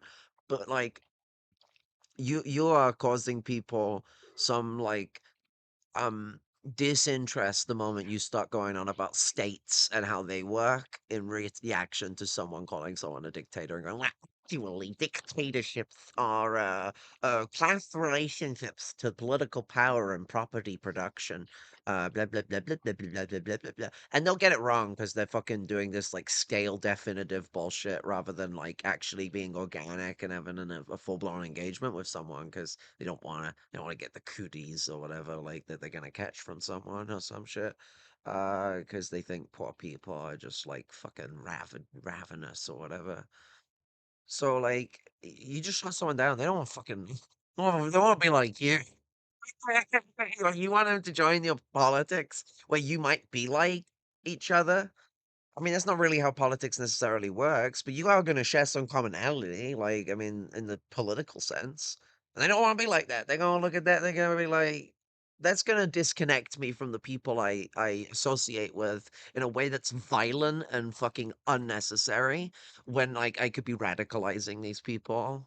Like, because that's an interest that a lot of, like, lumpens and proletarians are going to be thinking about. Like, lumpen proletarians and proletarians, like, we're going to be wanting to see how this jives with the rest of the people we associate with, because I've been on the wrong end of being a bit too militant with my shit at times, and fucking it stresses relationships. Like, you gotta like know where to press it whilst like always combating liberalism. It doesn't always mean being like gung ho and ready to like kick the shit out of everything that's ever said. You gotta like know how to tactfully deal with stuff without like being a liberal and letting shit go on like undealt with at the same time. It's also having a little bit of a sense of like you're not around your comrades, you're on your own, so you got to at least have some sense of self-preservation too. But like I know, and like I mean, like comrades in the chat that be in that lumpen position. I mean, Rob, you've been in it for fucking eons. Yeah. We know that like got bad people on the street, bad people in the prisons that we could be organizing and creating some beautiful shit. But we need resources. That's the thing that limits us down here. Like, we don't have the funds to like fund these projects. We barely have the funds to fund our own existence. So like, we could do with petty bourgeois injection, but they don't want to. They got like a future or something or whatever that they got to save up for. So classist, like crazy.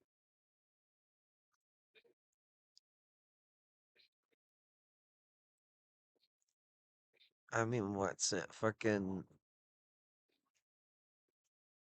And then to reify the petty bourgeoisie, they steal the best and the brightest from us a lot of the time. Like, it's a rarity that we get someone like yourself, Shanti, that goes up into education and sticks to proletarian roots. You know what I'm saying? You see it too much. There's like so many traitors in like that space. Then so many heroes too. And like that's where you find yourself being someone who's like organized quite a lot of radical shit in like the college structure and hasn't given up on Palestinian fucking struggle and the campus and fucking in your work in that regard. Like that was a big part of your presence. Um I mean, what's it? More than happy to talk. More than happy to like have a part of the stream discuss your own organization and all of this because I think like it's a big part of our solidarity with even the Iranian people struggles to see that a lot of this shit does start from grassroots stuff where it's people in the community coming together. And that's the same with like new African struggles. They start with grassroots shit, which is what you tried to push with your organizing with college law and street law as well, because it branched out. You got workers involved, and that's a big part of it, you know?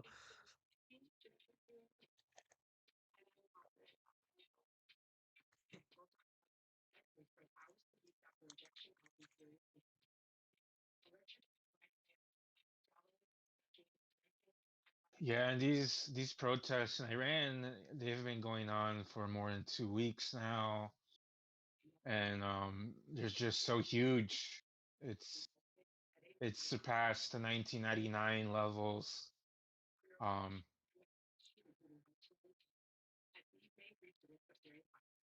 and it's just a shame to see these fucking revisionists, these campus, they just want to ignore material conditions. Everything is a black cat, white cat binary, and God forbid you say something good about the Iranian people, or else you're just another color revolutionary, yada yada. There's a Um, magpie. And again, hi! They're in the tree. Um, what's it? Yeah, I mean, like the cat in the picture. It's black and it's white. It's dialectical, you see. There's good so much point. more gray. There's so much more gray. Like people think that dialectics is black plus white equals gray, but that's not what it is. No, it's gray plus gray equals gray. Because thing makes a thing makes a thing makes a thing. Dialectics is not cause and effect. I hate to break people's bubbles, but it's multiple causes, multiple effects, which is the scientific method of modern day. Multiple causes, multiple effects, not cause and effect. They are very different things. Cause and effect is this one thing, there's this one thing. Now find me a thing that exists where one thing, only one, it cannot be more than one thing does a second thing and only a second thing. And I will give you 15 fucking bucks.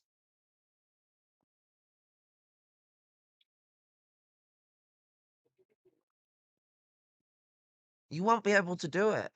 A rock falling into the ocean. There's like a million processes going on in that. So it's like even something simple like rocks or you moving your arm. If I do this, how many billions of cells have just moved? There's like bacteria and all sorts on me and stuff. Like, how many billions of cells am I moving around? Or millions or whatever? Like, multiple causes, multiple effects. The ATP is making my cells do power stuff. So people need to like fucking. I guess as that guest put it, the guest, the racist in the chat put it. Fucking. You must think with dialectics.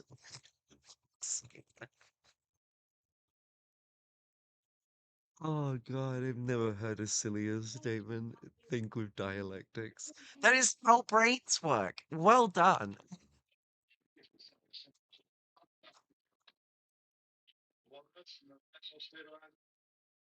You've evolved to like grade school level fucking neurology.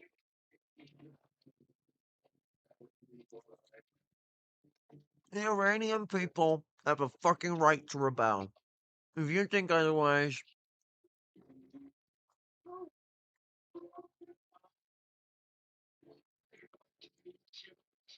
I'm gonna hold it here for a while so people get the message.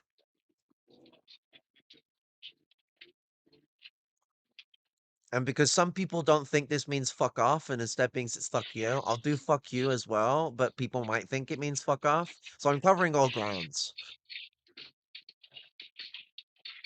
What I don't get is okay. What do the revisionist MLs think the proletariat Iran should do to address their grievances?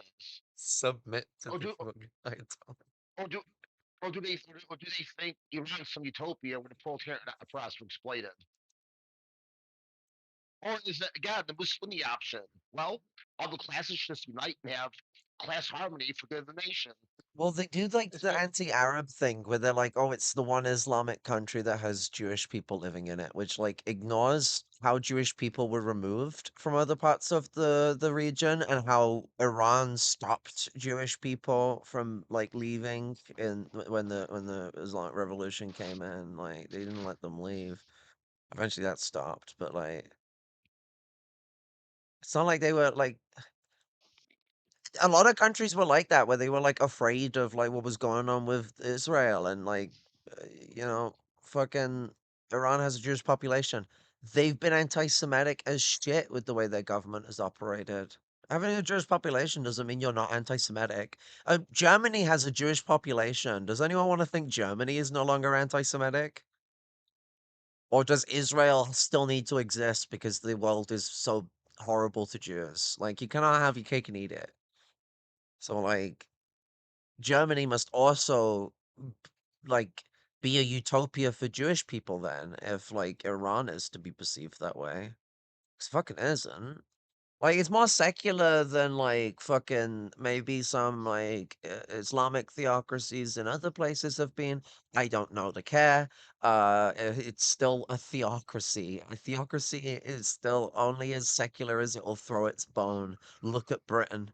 Britain literally justifies its secularity through the lens of the fucking church. The church justifies how it relates to other religions. Yeah, I can find you I can find you quotes of the king alluding to this like facet of British culture and the way he talks about religions, and this was supposedly him like promoting and defending other faiths and including Islam. So like this is supposed to be a positive thing from the king, not a conniving thing, but it still insinuates the kind of perceptive angle that the British take, and it makes us incredibly anti-Semitic. Fuck me. The British government accusing like Palestinian protesters of being anti-Semitic is one of the most ironic things ever. You fucking full anti-fucking Semites that don't want to admit it. It's just the Zionists like those guys. Ugh. to be honest, a lot of the revisionists are just doing like the mix of three or two. They should just submit, or oh, unity, unity, or oh, all the protesters are just CIA, and everybody else supports the Ayatollah. Reasonable.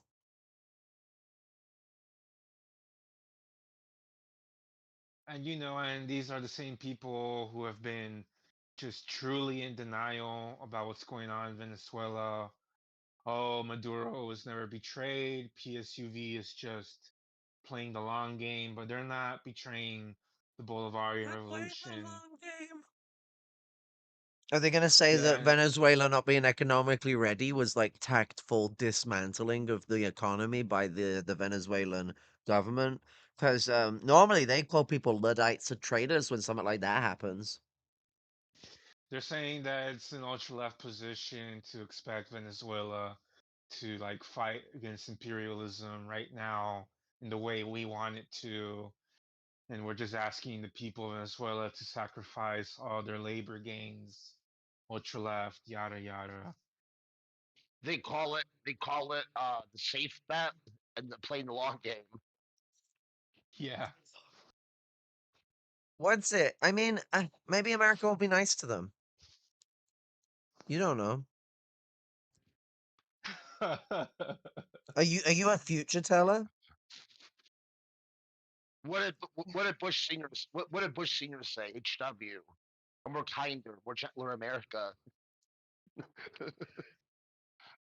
I mean, it was an accident, all right? Trump accidentally kidnapped Maduro and he'll return him in 3 weeks' time. And the 50 million barrels of oil, well, Venezuela accidentally delivered them to the wrong place and Trump got really excited. There'll be it'll get sent back eventually.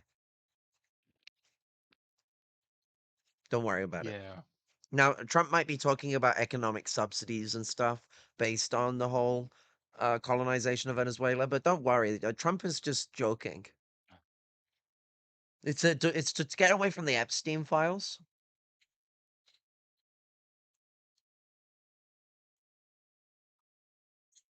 I can't believe people say stuff like this. I think I've poisoned my brain by saying it. More dead brain cells. I've already got a fungi killing my head.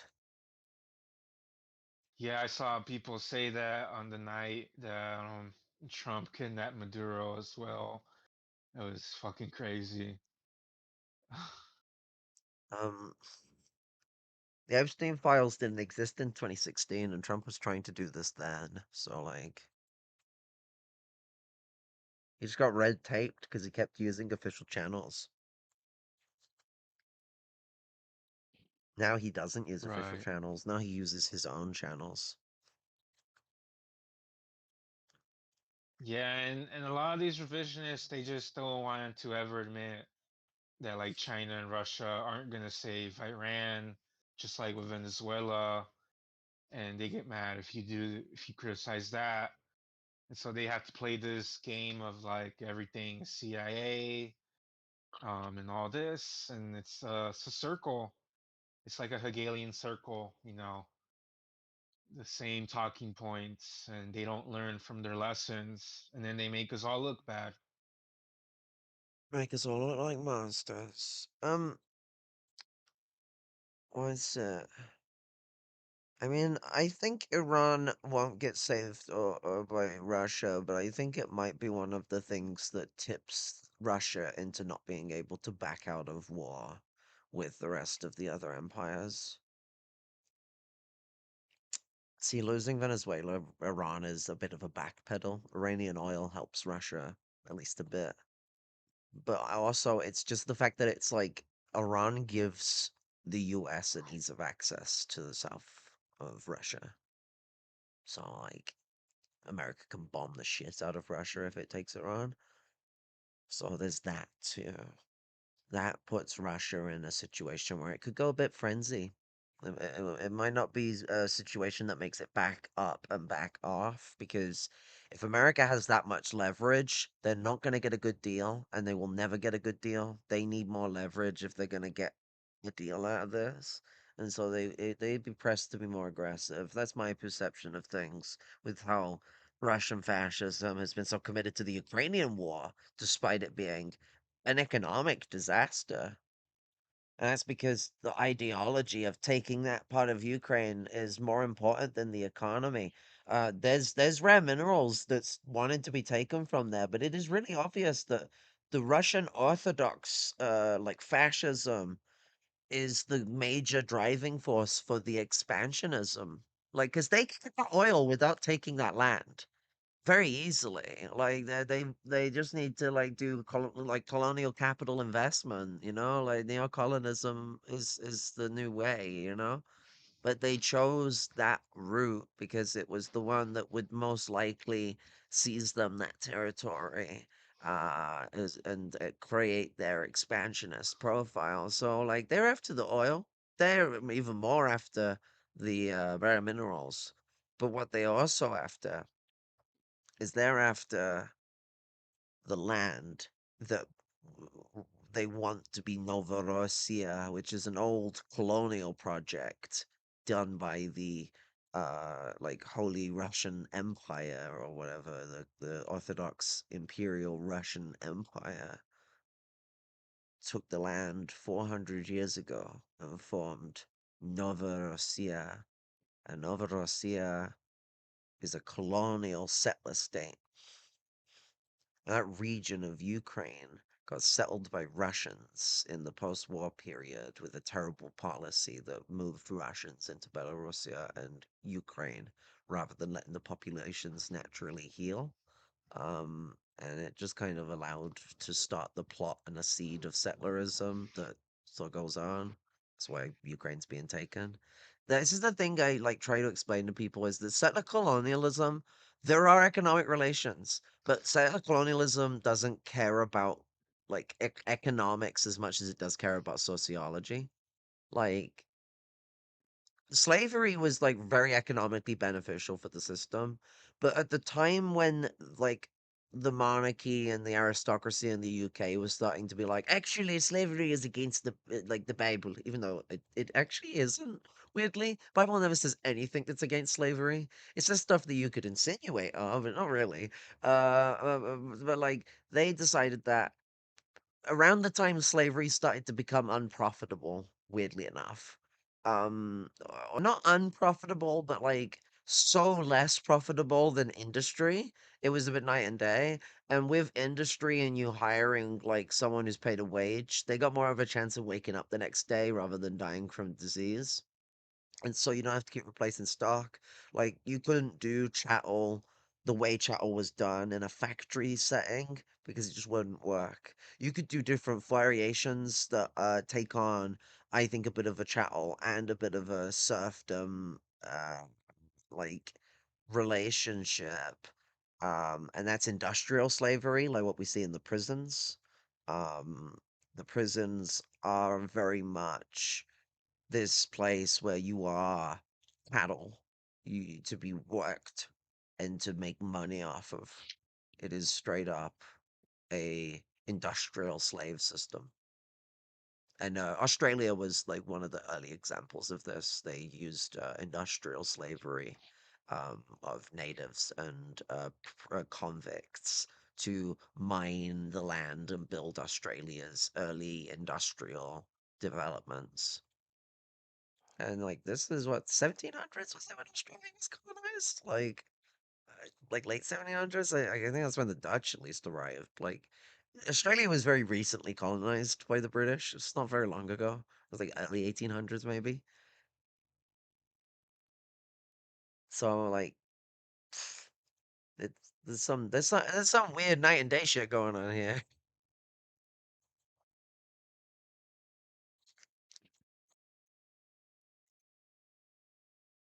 Well, unless you don't think night and day is weird, then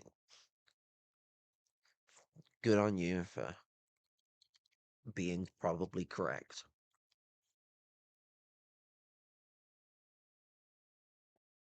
Right. But midday is a freaky bitch.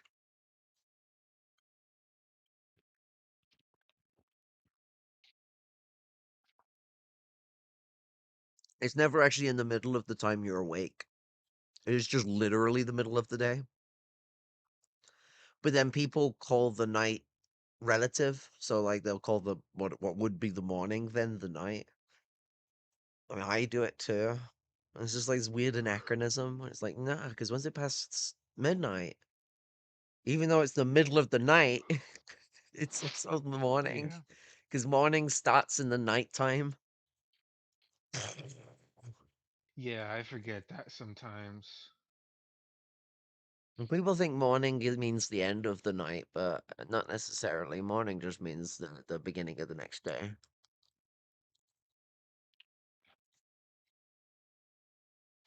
That's why I say day and night is a bit weird, because like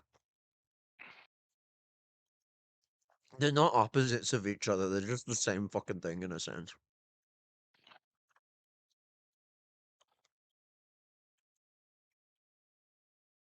When does it like a gorilla and an orangutan stop being apes when they evolve from each other? They didn't. And so I'm making that kind of argument. Like humans, we still, especially me. I go monkey at least 3 times a week. Yeah. And when I'm angry, I go ape shit.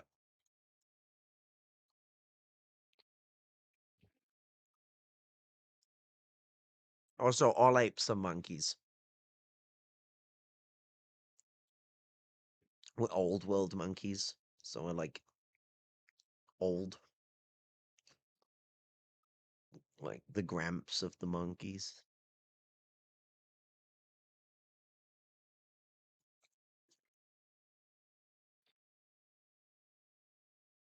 What's that shade? Oh, it's the mic. I was like, what's that shade there? And it's the mic. I'm like, scary, scary phallic shaded object appears.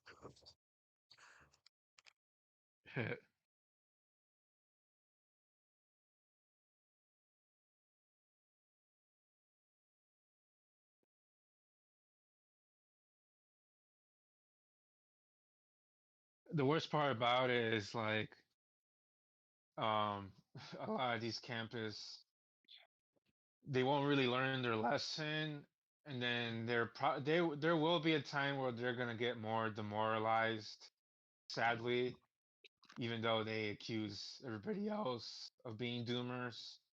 Um, because they did that even last year when Iran got bombed. They were like, "Oh, you're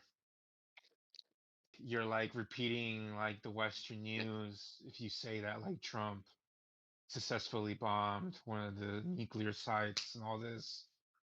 But then But also, like, those same people would jump on your ass if you criticized Iran for like not being like not standing by Palestine as a government. And like they were like, no, hmm they shot at them, and it's like, no, they shot back at them. That's not the same as shooting at them in the name of Palestine.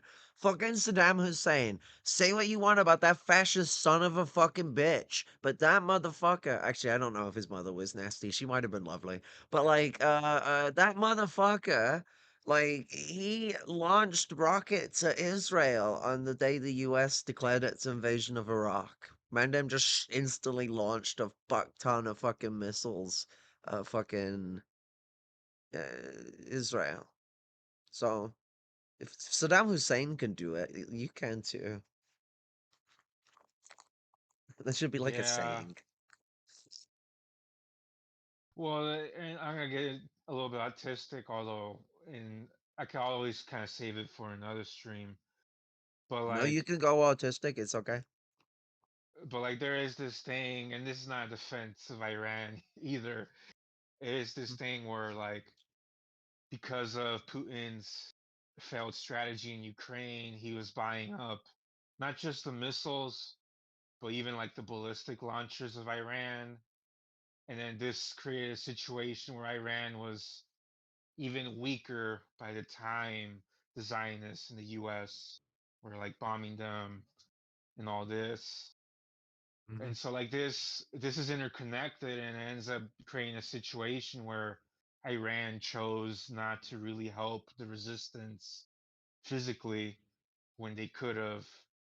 And then when they're getting attacked, they're just responding back, but they can't even respond back in full force anymore. And then and they don't have that many ballistic launchers since the bombing 7 months ago.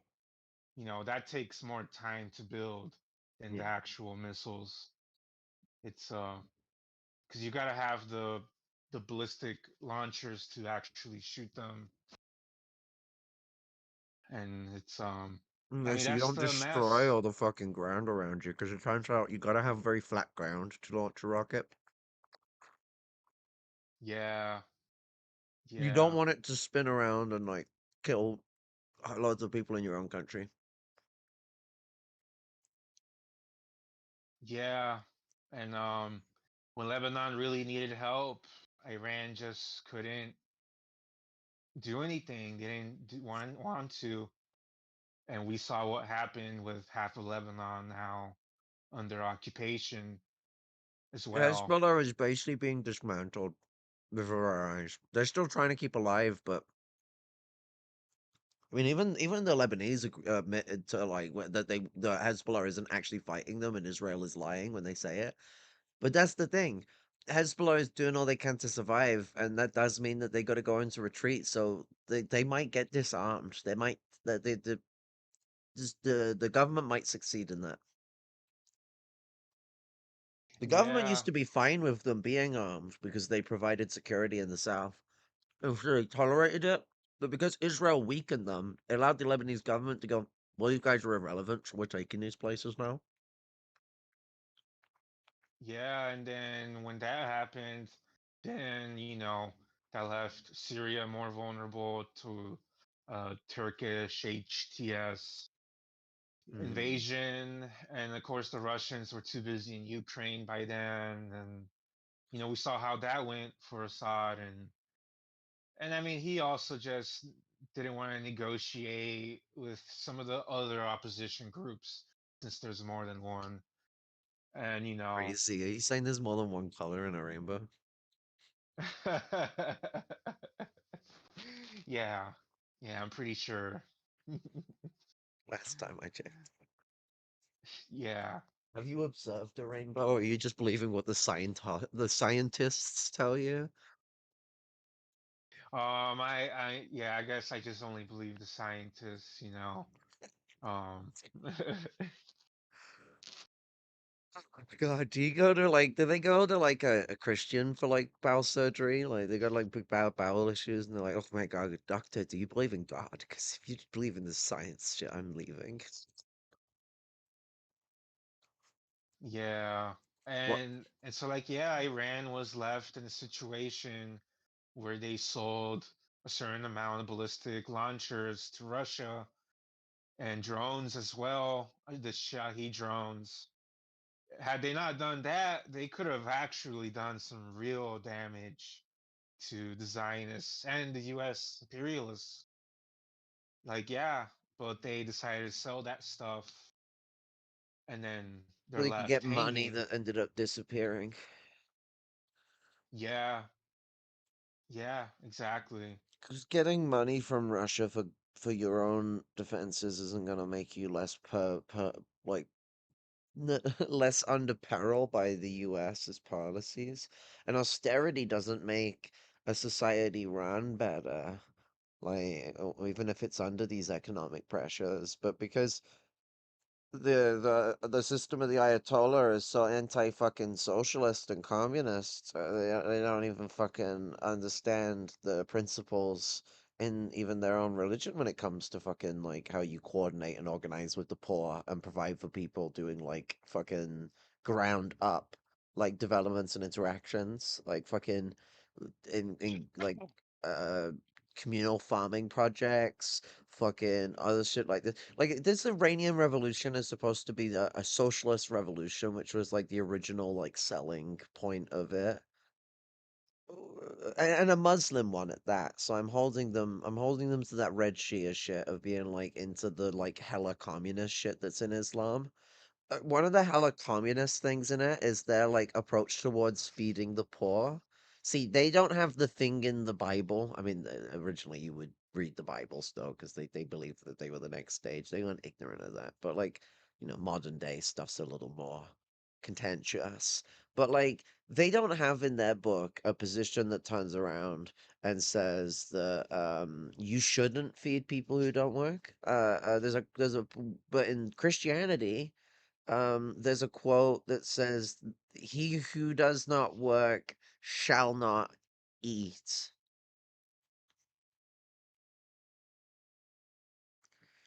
So like that's that's that perspective.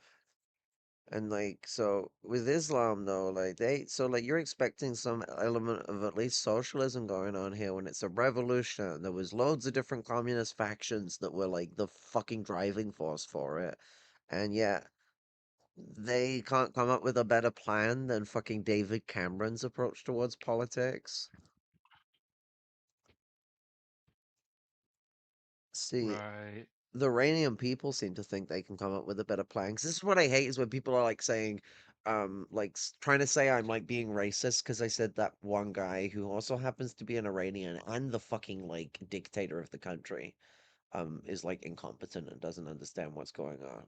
But like that's what the people on the ground think. Like, welcome to like their radical struggle. You're welcome to sit and learn.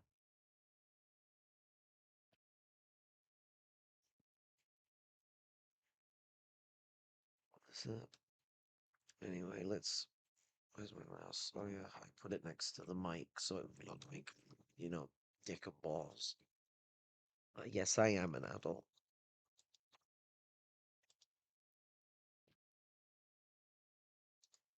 I mean, what's it? What am I supposed to do? Not make it look like dick and balls?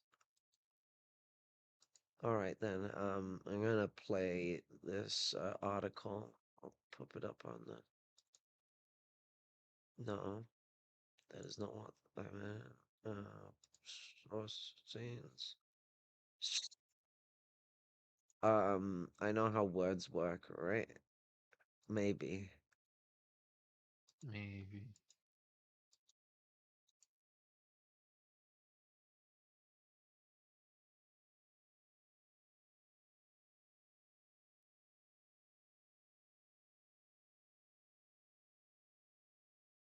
Wait, what? Then what? I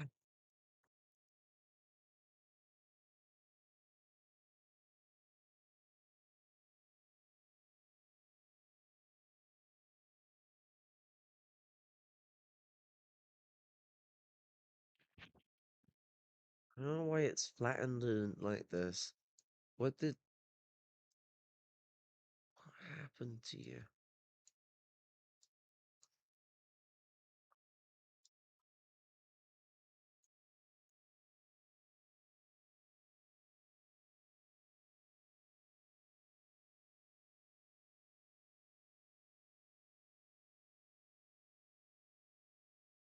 Well, that capture works. Why won't Discord work? No, I don't want application audio capture. I want window.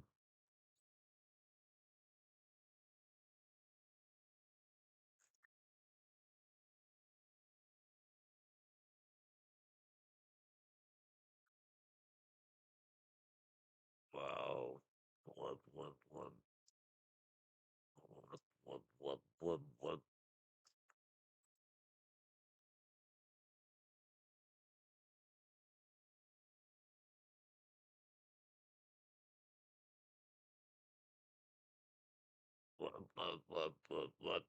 Damn, these Windows sound effects are fucking wild.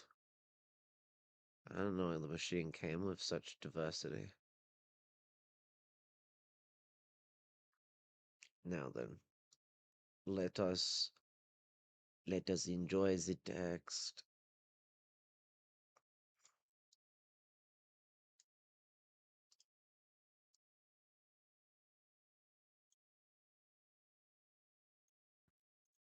I can't find. There we go. I'm like, why is it so poorly positioned? Oh, but then it's a nightmare to.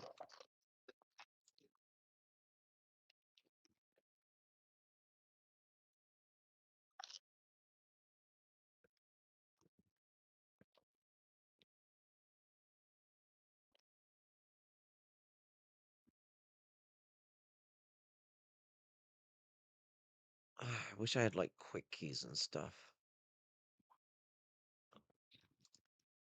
Those big streamers be living it up large. Sign in. Original Stop it. Ute hangs over Iran.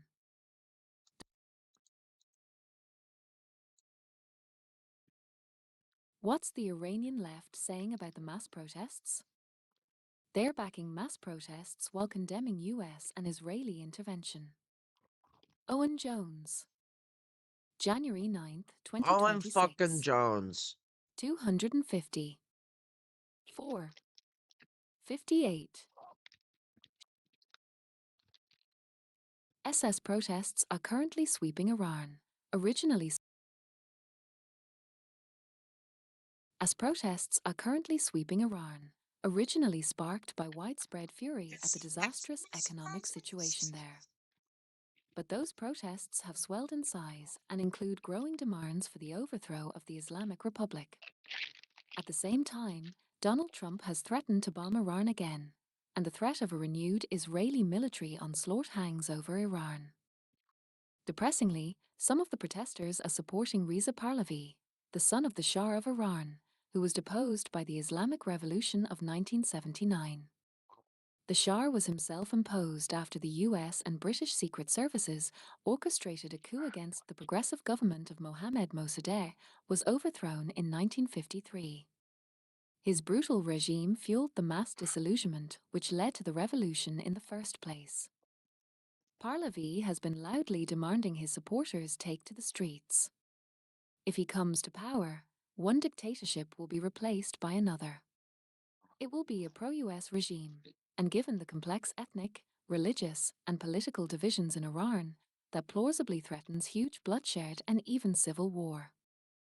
But what are the Iranian left saying? Battle Lines with Owen Jones is a reader-supported publication. To receive new posts and support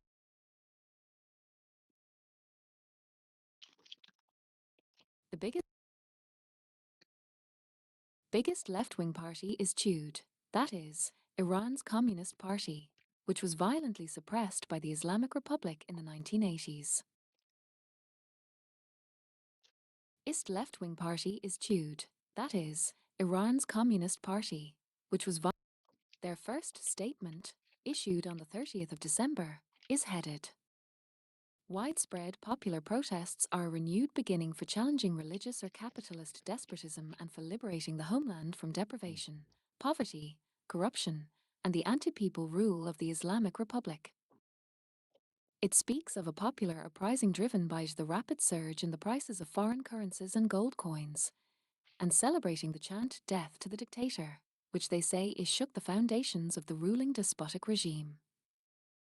They refer to workers Exactly. organizing protests and strikes, including employees of the Karngan Petro refinery over unpaid wages, and the Union of Truckers Associations and Drivers of Iran, who expressed a serious concern over the chaotic economic conditions, mounting pressure on the market, and the critical livelihood situation of drivers. They add, the main roots of the current protests must be sought in the disastrous socio-economic policies of the Velayati Farki regime. The unprecedented intensification of poverty, inflation exceeding 40%, the sharp devaluation of the national currency, the uncontrolled rise in foreign exchange prices, declining purchasing power of citizens, widespread corruption, and rent-seeking, and the continuation of inhumane sanctions imposed by US imperialism and its allies. The political system ruling our homeland, namely the absolute guardianship of Ali Khamenei, is irreformable. Relying on extensive military and security structures, this government has openly and violently violated the people's rights and authority to determine their own destiny. Without moving beyond this regime of religious despotism and big capital rule, there can be no hope for improving current conditions, easing economic pressures, reducing poverty and deprivation, resolving electricity and water shortages, or ending the violent and bloody wave of repression against freedoms and democratic rights.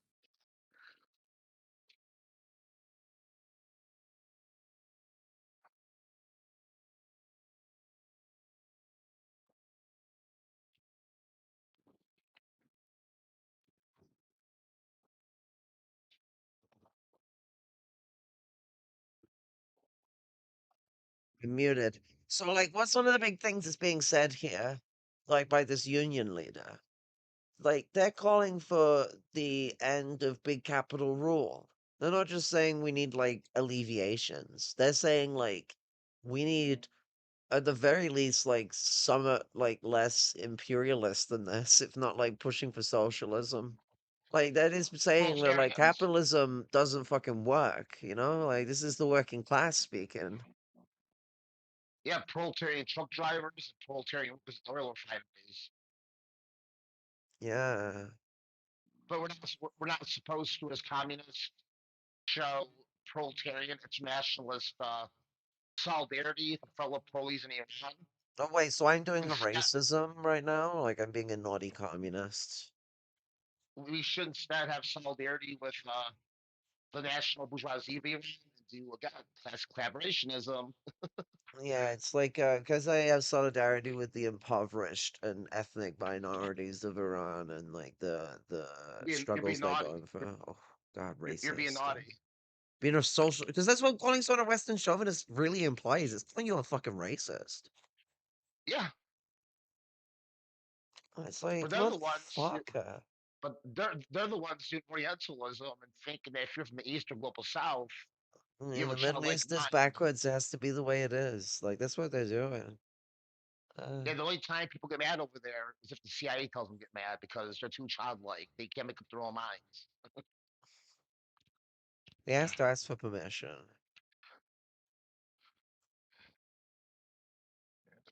That's what kills me. They call us Western chauvinists, but yet they do this Orientalism. Yeah, well, you see, if if you support China and Russia and the Ayatollah, that means you're like no longer a Western leftist or I'm a Western Marxist. You know, And you got to believe, and and you need to believe that Bartholomew the First is the literal Antichrist. I mean, That's his name, by the way. The patriarch of Constantinople, his name is Bartholomew the First. yeah, it's the weird thing where like they're bringing up like the kind of shit you expect from the church in like the 1300s, where they were all calling each other heretics. And it's Yeah, like now they're calling them a heretic because what he met with the Catholic Church. Okay, like chill the fuck out, my guy. Like you don't like them but anyway. Why would you care if they met with the Catholic Church? Like just leave them alone. Like, what's the betting in 10 years' time? There's a Russian invasion of the Balkans. Like, what's the betting? oh yeah, it's like Ian Paisley, the Ulster Loyalist. You know, oh, Rome is the heart of Babylon. It's Antichrist. It's bullshit. The Church of England fell to apostasy, meeting with the harlot of Babylon. Babylon is in fucking Asia. You. It's an Asia. No, this no, well, no, look, there's some of that consider wrong.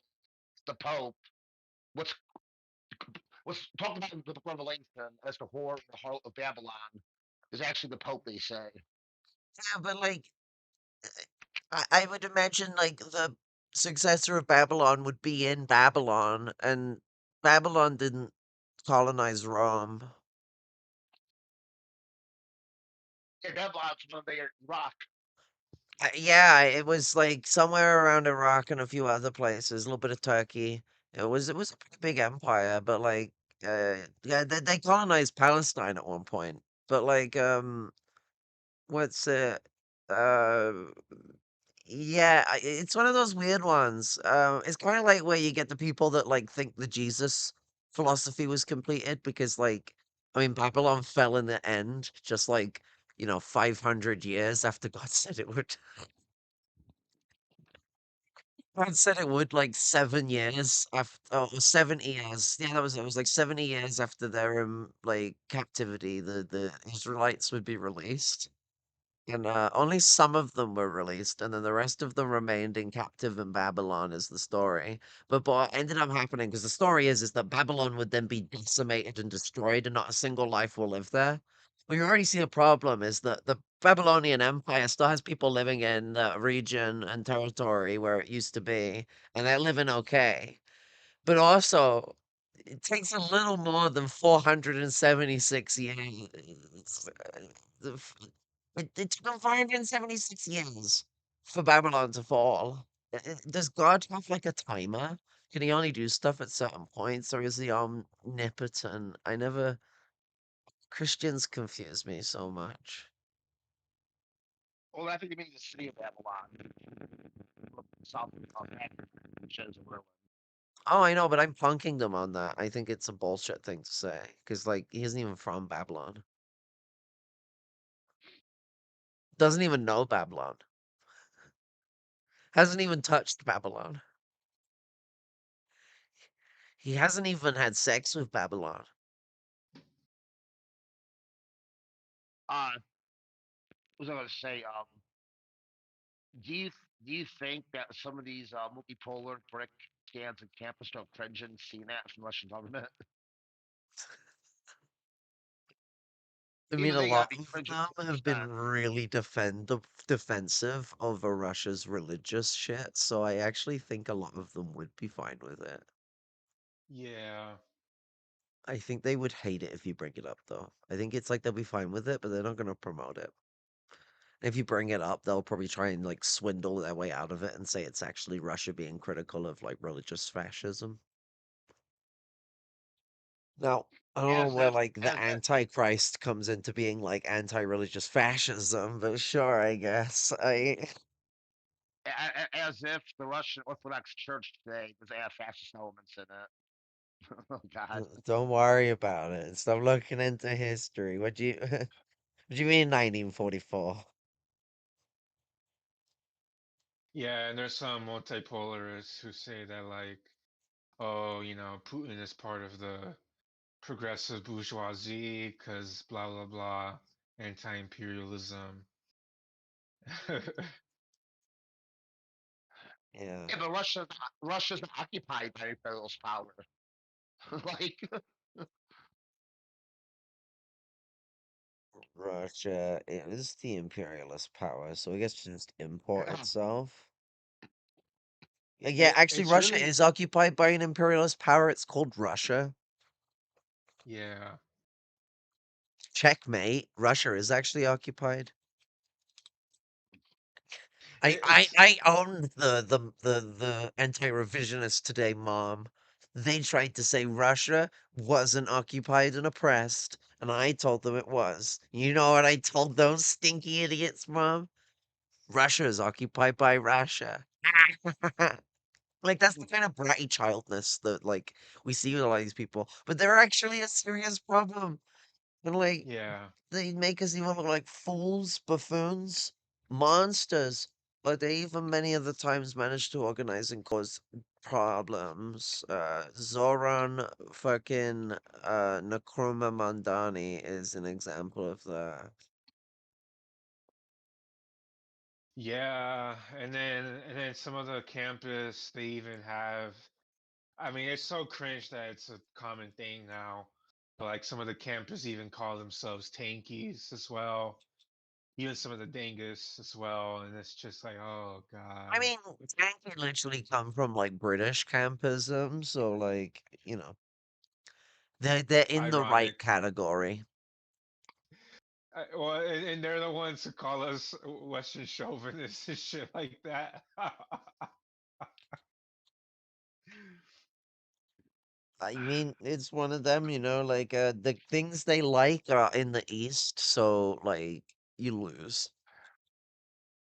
Yeah, yeah, you could just transcend your material conditions if you support the right country. Well, if you watch enough anime, do you not become Japanese?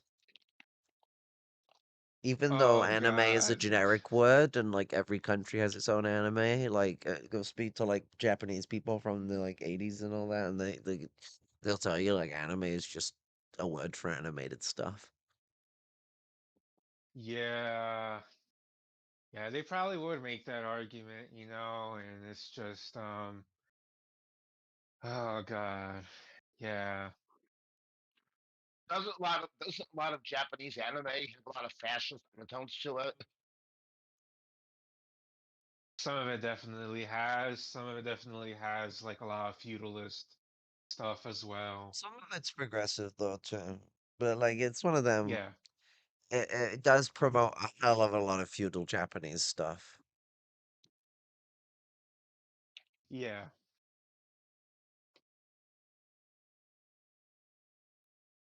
Japanese fascism was neo-feudalism in a lot of ways.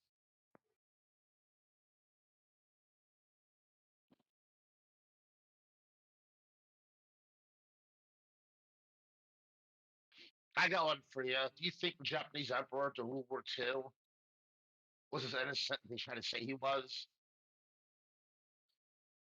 Um, that guy wasn't innocent, no.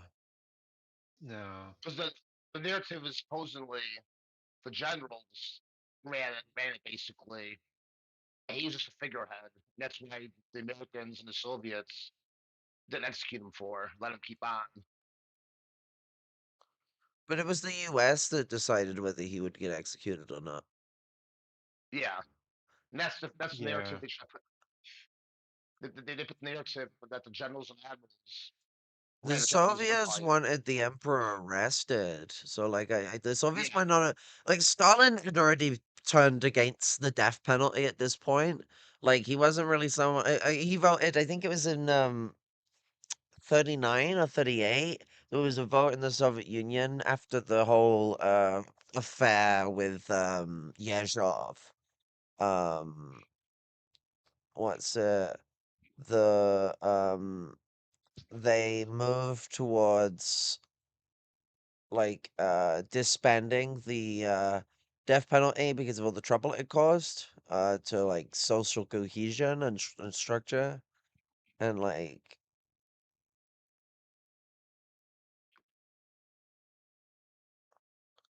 um it's just so fucking Stuff's crazy.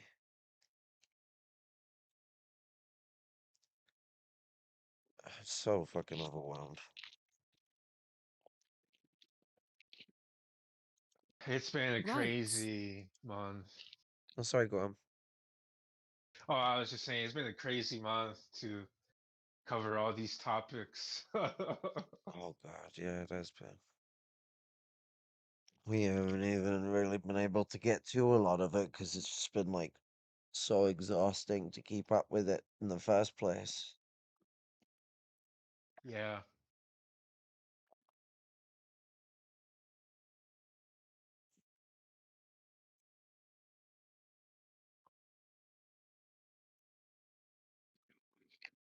Rights. This dictatorship has not only dragged Iran and its society to the brink of collapse and destruction, but has also exposed the country to the serious and repeated danger of foreign intervention and the replacement of the current despotism with another decayed form of tyranny, one dominated by servants of US imperialism and the genocidal Israeli government.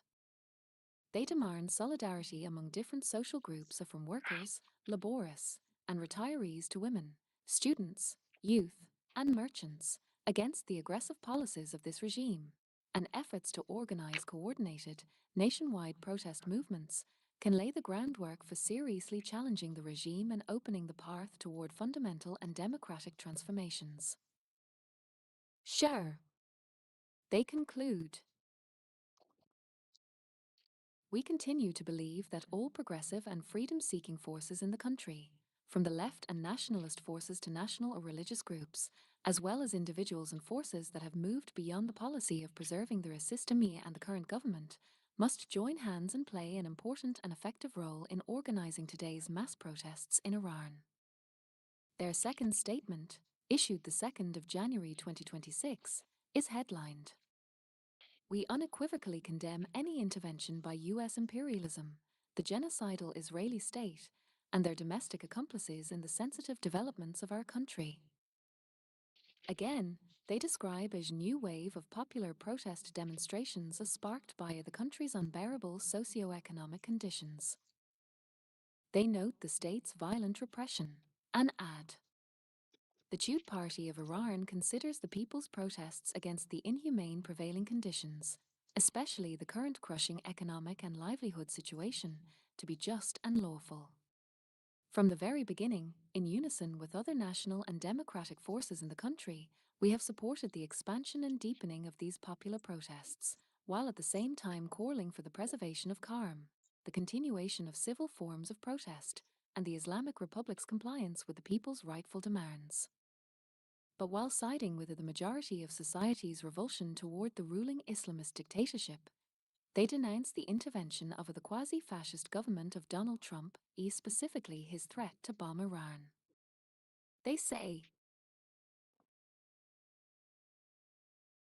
"This stance is a blatant attempt to interfere in Iran's internal developments, particularly..." Oh, sorry.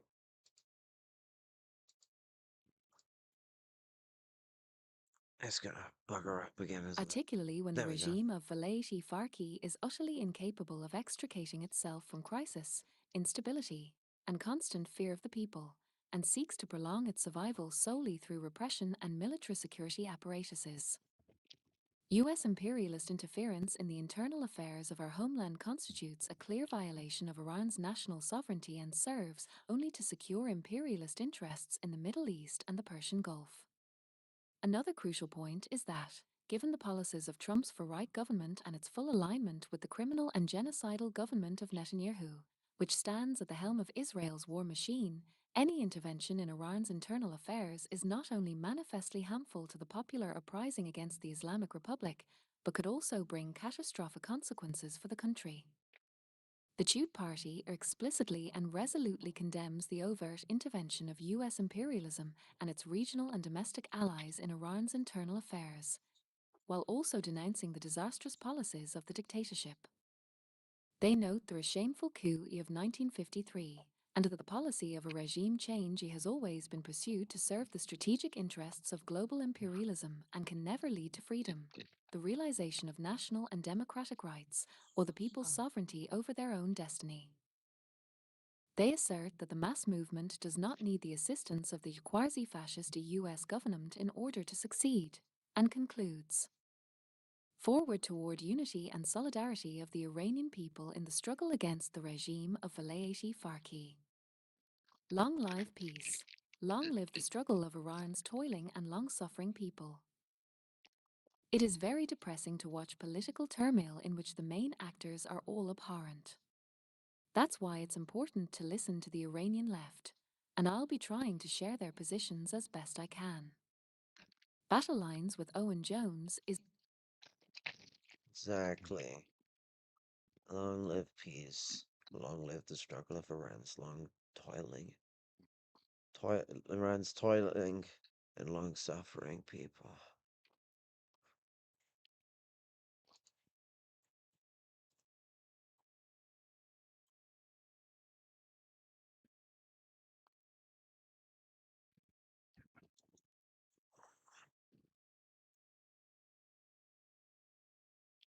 TKP-MLIB statement.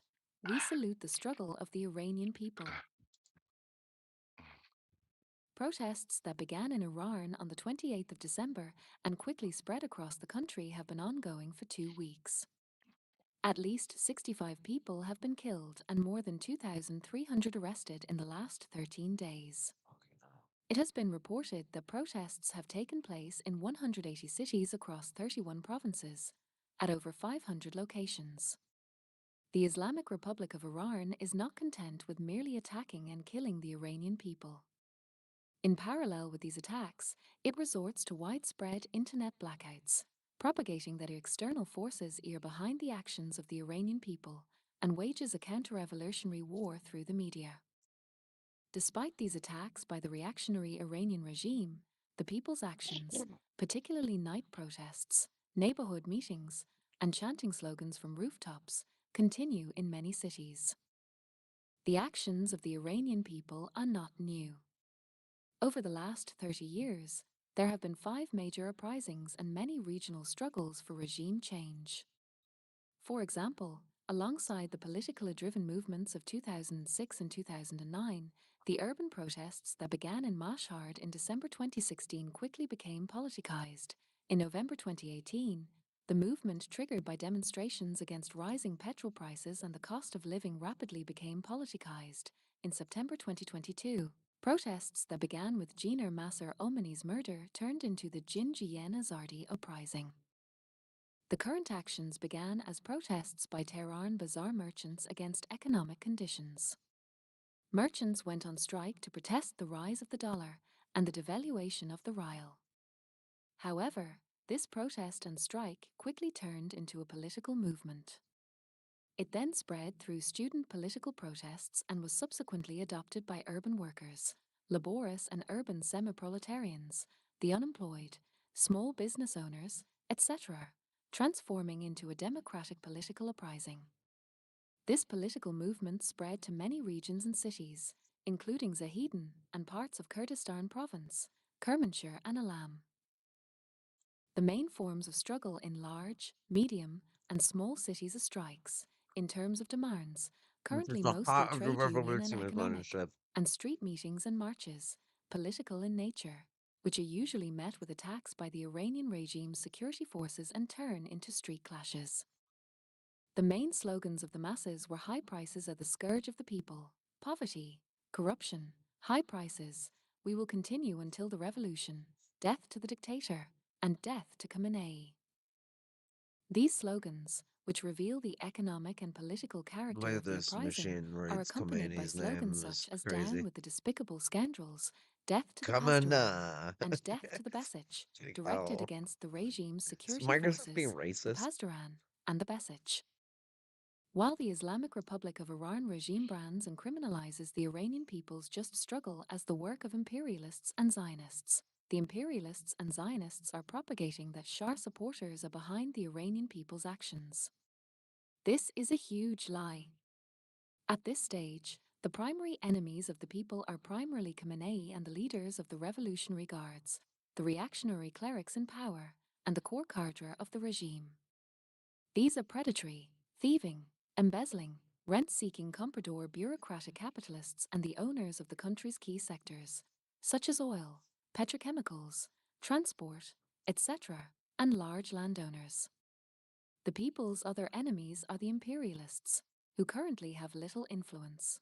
The Exactly. extremely justified and legitimate struggle of the Iranian people of various TKPML nations, in ethnicities, Kurdistan and and Turkey, beliefs they're right next against to the this shit. Islamic Republic In this regime shit, has the power even. to I create mean, its they're own gonna have guys revolutionary in and Iran that, communist like, leadership. they're a Kurdish party, The too. legacy and rich historical accumulation of the class struggle waged for years by the working people, especially the Iranian working class, amply prove this fact. We condemn the suppression of mass protests and the attacks on the people by the Islamic Republic of Iran regime. We support the ongoing You protests have the and use just of bold struggles and of the workers, italics at the the end laboring to be people, like, and other fucking oppressed get peoples this in straight, Iran. right? Long live international solidarity. Long live international Communist Party of solidarity. Turkey. Marxist-Leninist. International TKPML, Bureau. the most underrated communist party in the world, everybody. Most people don't even know they exist. Other people don't look into them, so they think they're just a Marxist-Leninist party. They was just a Marxist-Leninist party, like, fucking nearly 100 years ago. But, like, fucking, like, all this bullshit, it's just the TKPML is quite Kurdish. That was one of the things we were talking about earlier. If they don't have people that are in Iran experiencing this shit, they work with people who do. So like this isn't conjecture or anything. If anyone wants to throw accusations against this colonized communist party, if they're not good enough for people and not close enough to Iran for people, or the Iranian Marxist-Leninists and their positions from Iran. I don't know how closer to Iran you get. I guess petty bourgeois, like skyscraper apartments in America. Fucking, what's it? Ayatollah ain't got buns, hun, aside. I don't know why I made "You Gotta Be My Lover" reference, but regardless, you gotta be my lover, be my friend. Never ends, it never ends. You know, like that song. But what's it? The big thing here is that like there is a popular uprising that is occurring that has no little to no influence. We can never ever say zero. It's a non-zero number that the CIA are around. I'm sure they are somewhere. We know that Mossad has done shit inside, like Islamic countries before, or like Arabic countries in the case of like the other countries. But in the case of like, it's not an Arabic country for Iran, so I'm saying Islamic. But like, it's not a religion war. It's more of like, Islam is still Arab adjacent. So like, you got rid of all of them. So like, Mossad is probably in there too. Like that's their mentality. They're fucking fascists. And the the point is being made here is that like regardless of their existence, they make up such a minority percentage, it's irrelevant. This has no Western influence on its uprising as far as ideology and politics goes. I mean, sure, like the West amplified the conditions that caused austerity to be passed, and you could blah blah this and blah blah that, but it means nothing. We're here now, not back when. My God. I mean, you could go back to before they released ball toads in Australia and be like, ball toads are not threatening wildlife species anymore. But you know what? The moment you come back to the future with your brain and stop pretending that you're in the past like a child, I don't think having fun is a childish thing. I'm just being a cunt.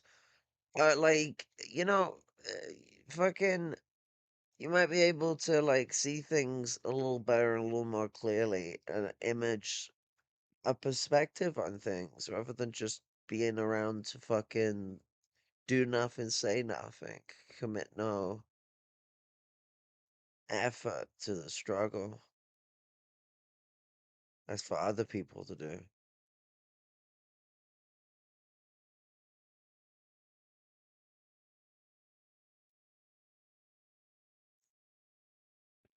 This is absurd. Racist as fuck.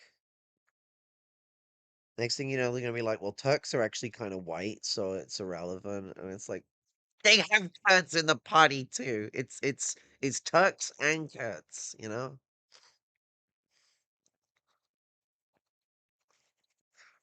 Yeah.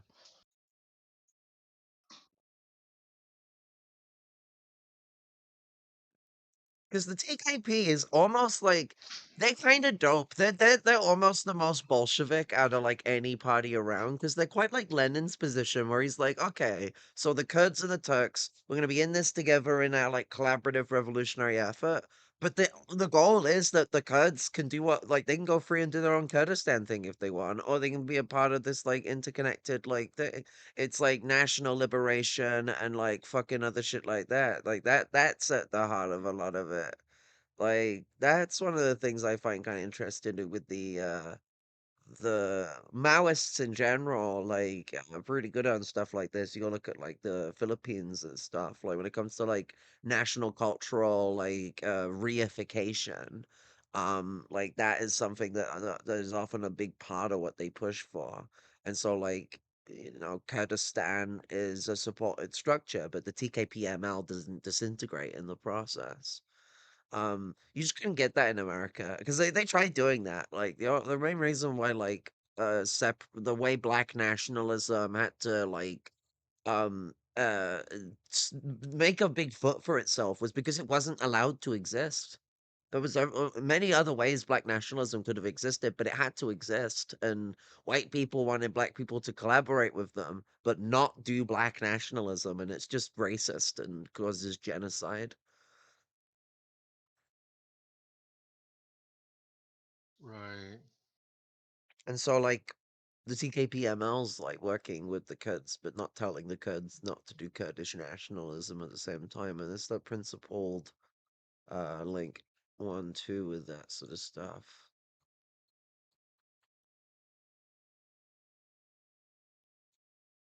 Right, exactly. Yeah. Um, so I think this probably needs to come to an end very soon. Yeah, it's been a long stream. I don't blame you. We covered a lot. Yeah, definitely need to take my meds as well. And I got people coming at 1. Um, Right. straight code cam. Alrighty. So, like, let me make the dinosaur big.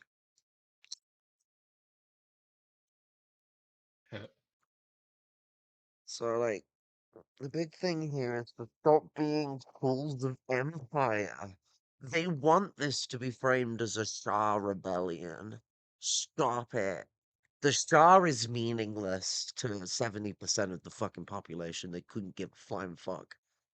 No one Yep. elected the Shah. He was never legitimate. That's why he got toppled. Mossadegh, who managed to come to like power as a fucking radical, like fucking Demsock in a like a what was essentially like a neo colony set up by the British after they exploited the whole like deal with the Soviet Union that they would leave at the same time and just later, which allowed for a coup to happen.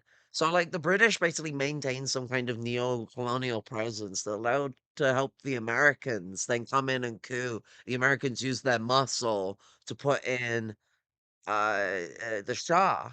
Mossadegh was a fucking legendary fucking radical. Like that guy was beloved by the country.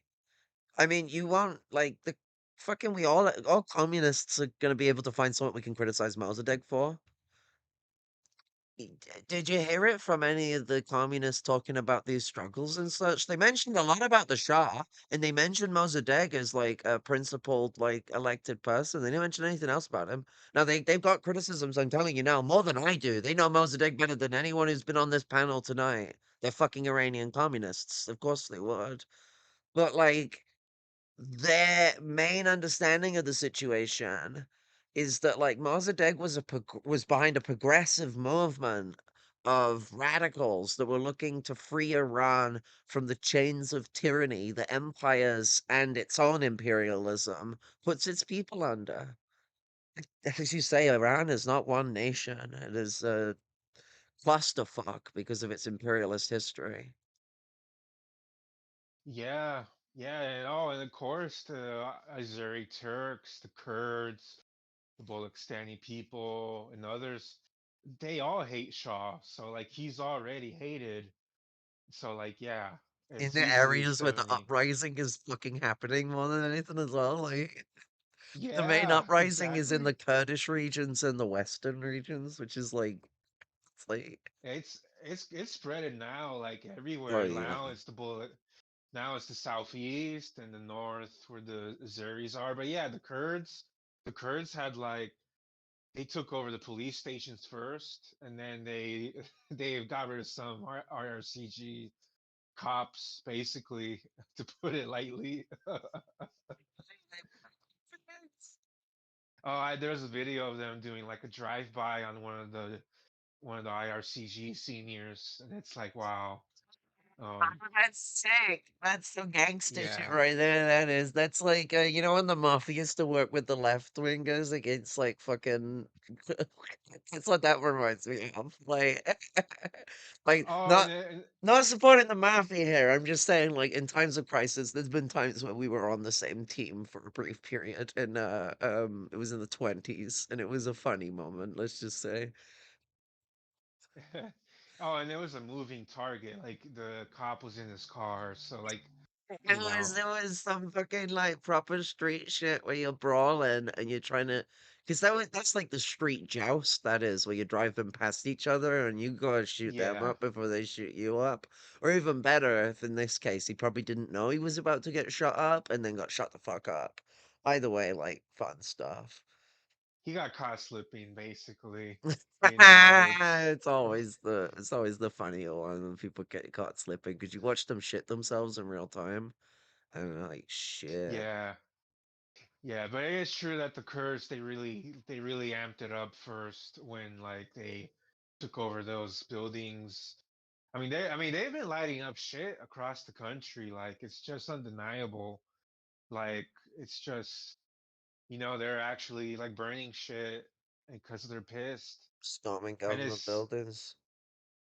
there's been water restrictions across the whole country. It is winter time, but it gets hot there too because of the climate crisis.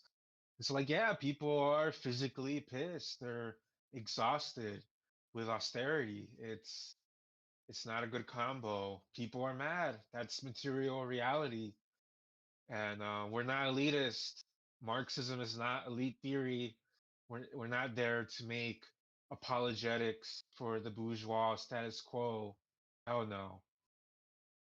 Yeah, we gotta be principled as much as practical and understand what's going on here rather than this pragmatistic bullshit where you're trying to connive your way around it. I mean, shit. Predominantly, what religion do Kurdish people follow? I have a feeling it's not Christianity. So why would Right. they be supporting the Shah? Like, it's all reports is that this shit kicked off in the Kurdish region first. So like, what are the Kurds like? The Kurds are Christians now? I didn't know that. I thought a lot of them were Muslims. Crazy that one. Right, exactly. Exactly. And So like, what if some people are atheists there? Are they like automatically Shah supporters because they're not like Muslim enough? Or so racist the way people think about this shit. Because like, I don't understand why they say these things other than Ooga Booga people. Like, they're doing that kind of racism. Because like, why would it be always about religion? Like, yeah, religious repression is mentioned by protesters. They fucking despise it because it turns out, like, even people that are religious don't necessarily like those things. But, like, uh, it's mostly about economics and, like, politics. Like, you listen to them and talk about it, We saw from that like Yeah. comrade from the Communist Party and the quote he was bringing up from the truckers union, like they are so fucking um focused on economic issues, not religious issues, even though religious issues is a part of it. Religious freedom is a part of what they're fighting for. Yeah. Secularism. And Yeah, for 100%. any religious people in the chat, that's a worldview. Secularism. Fucking atheism is not a worldview. It's just you don't believe in God. You can be atheist and still be spiritualistic and fucking metaphysical. Like it doesn't mean that you believe in materialism. Like it's a different thing. Uh, same with secularism. You can be like a fucking. You could be Aleister Crowley and believe in secularism. I don't know. I don't think he does. I don't know, but like, you can be Aleister Crowley. I don't advise it.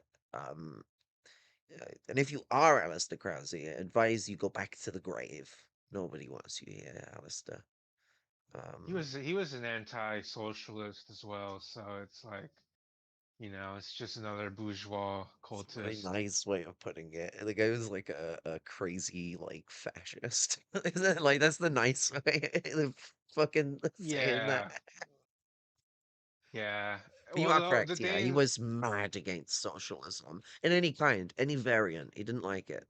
Stoinky. yeah, yeah, the one last thing I'll say about like the campus with the way they've been talking about Iran and stuff is like they've kind of inverted like the kind of Bush era talking points where they always try to make it like, oh, Iran is like majority Shia and the people would never go against Ayatollah and all this. And it's like, oh my God, like this is not about sectarianism within religions. This is an economic crisis, it's socio-economic, it's a diverse country. Even the Azeri Turks are technically like they're technically Shia as well, but they're against the Ayatollah. So, it's not black and white and it's not just about religion. It really isn't. But for all we know, it might be red all over. That might be the only color in this color revolution. I mean, doubtful, but like, it does seem like the anarchists and the Marxists are doing their communist shit here, and we gotta like respect the space. Like, fuck me.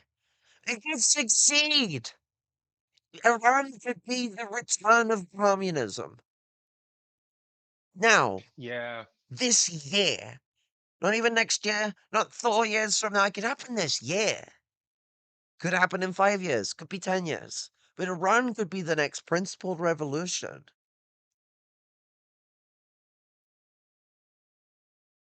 yeah, It is right now a principled revolution.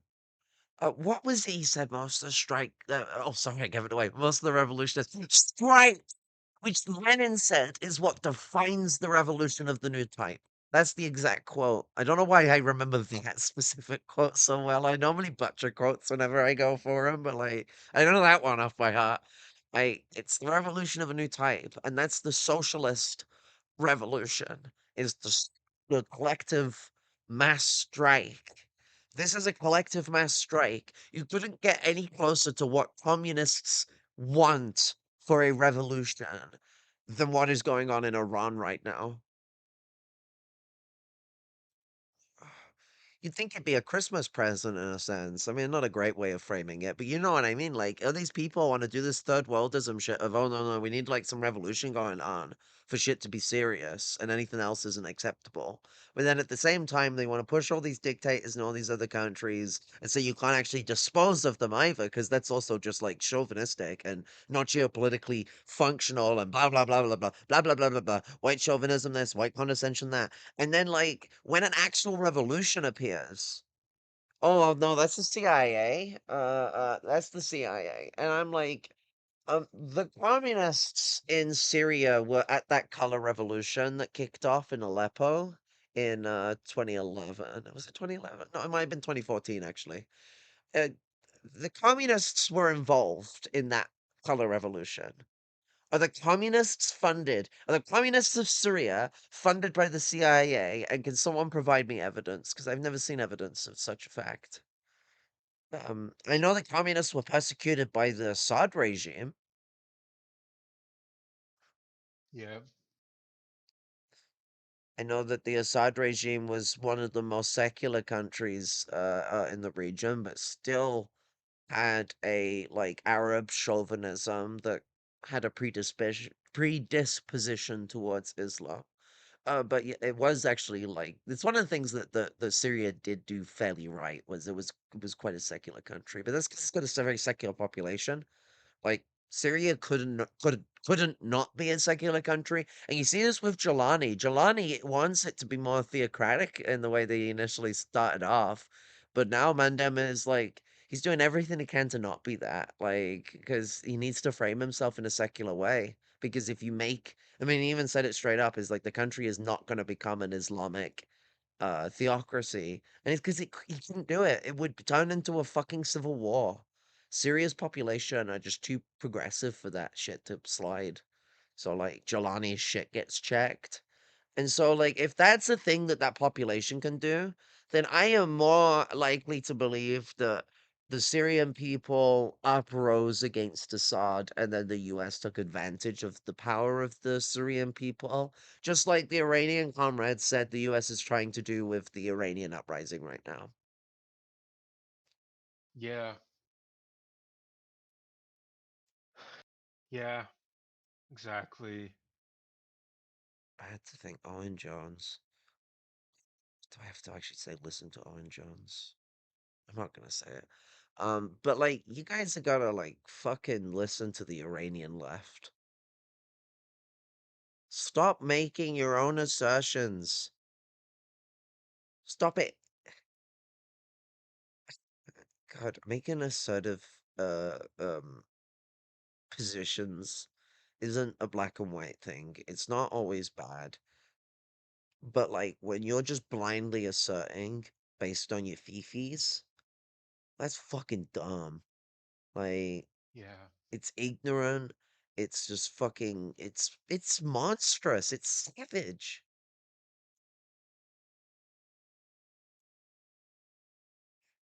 We're better than Yeah. this. At least I thought. It's the problem of the what Adorno would say, the phantasmagoria of ideology that we live under today. Beautiful word. And yeah, I mean, people live out. It's more than just false consciousness. It's like people want to live out their uncritical ideology in a kind of fantasy way in the real life, sadly, in a way that's just uncritical, basically.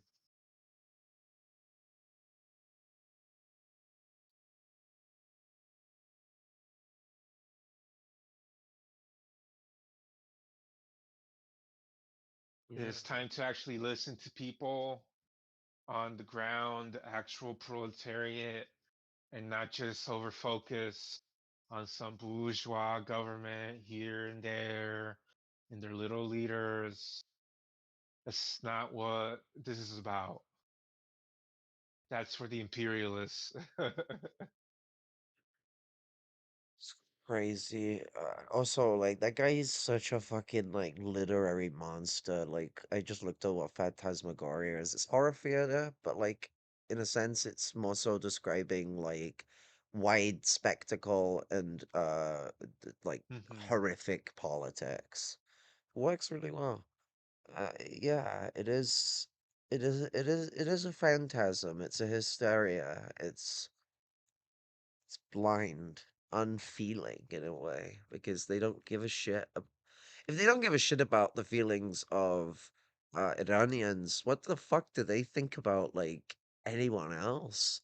Like the Iranians are going for a harsh ass motherfucking time like right now. If they can't like check their shit with those people, when the time comes when we're fighting for like people in my class position and then like even more so, we're going to be really fighting for the rest of the world. Because if you want to support lumpen proletarians, one of the best things to do is to understand how we support like poor people around the world in general. Because it would like anything that benefits them is likely going to benefit us like politics wise. I mean, so like following that kind of approach towards like what you would want to benefit certain groups, you can then apply in a certain way. It's a kind of conjunctive politics, but nevertheless when it comes to doing that, let's like keep it local so it's like simple for the petty bourgeois like fucking dickwads to follow along. The lumpen proletariat, we need to do a progressive movement to support our political interests. We're really down fucking trodden. Can't rely on them guys to side with us. If anything, what we can rely on them is them to call us a psyop and then side with the cops. That's what they've told us. Right. God, I bet they really hate the statement actions speak louder than words. I mean, they do hate it, and that's why they like to overfocus on like little diplomat like announcements and never look at actual action. Um, and oh, and yeah, some of the campus were also, beefing with the anarchists over Iran. That's not surprising to me, but because like, yeah, there's anarchists across the world who probably are revolting right now. So, Yeah, I mean, anarchists are always in a state of revolt. What about the anarchists in Greece that have been like holding that city for like fucking 4 decades, 5 decades now? right. Like those guys have got like family that were in the like Greek Revolution of like the fucking 1940, was it 1946?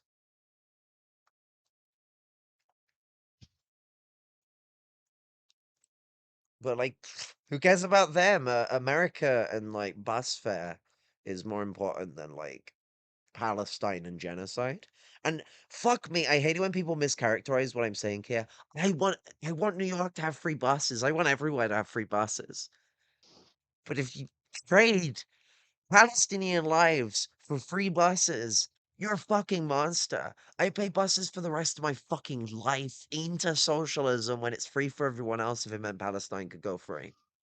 I would make that suffrage because I think Palestine deserves their fucking freedom more than I deserve free buses. Weirdly.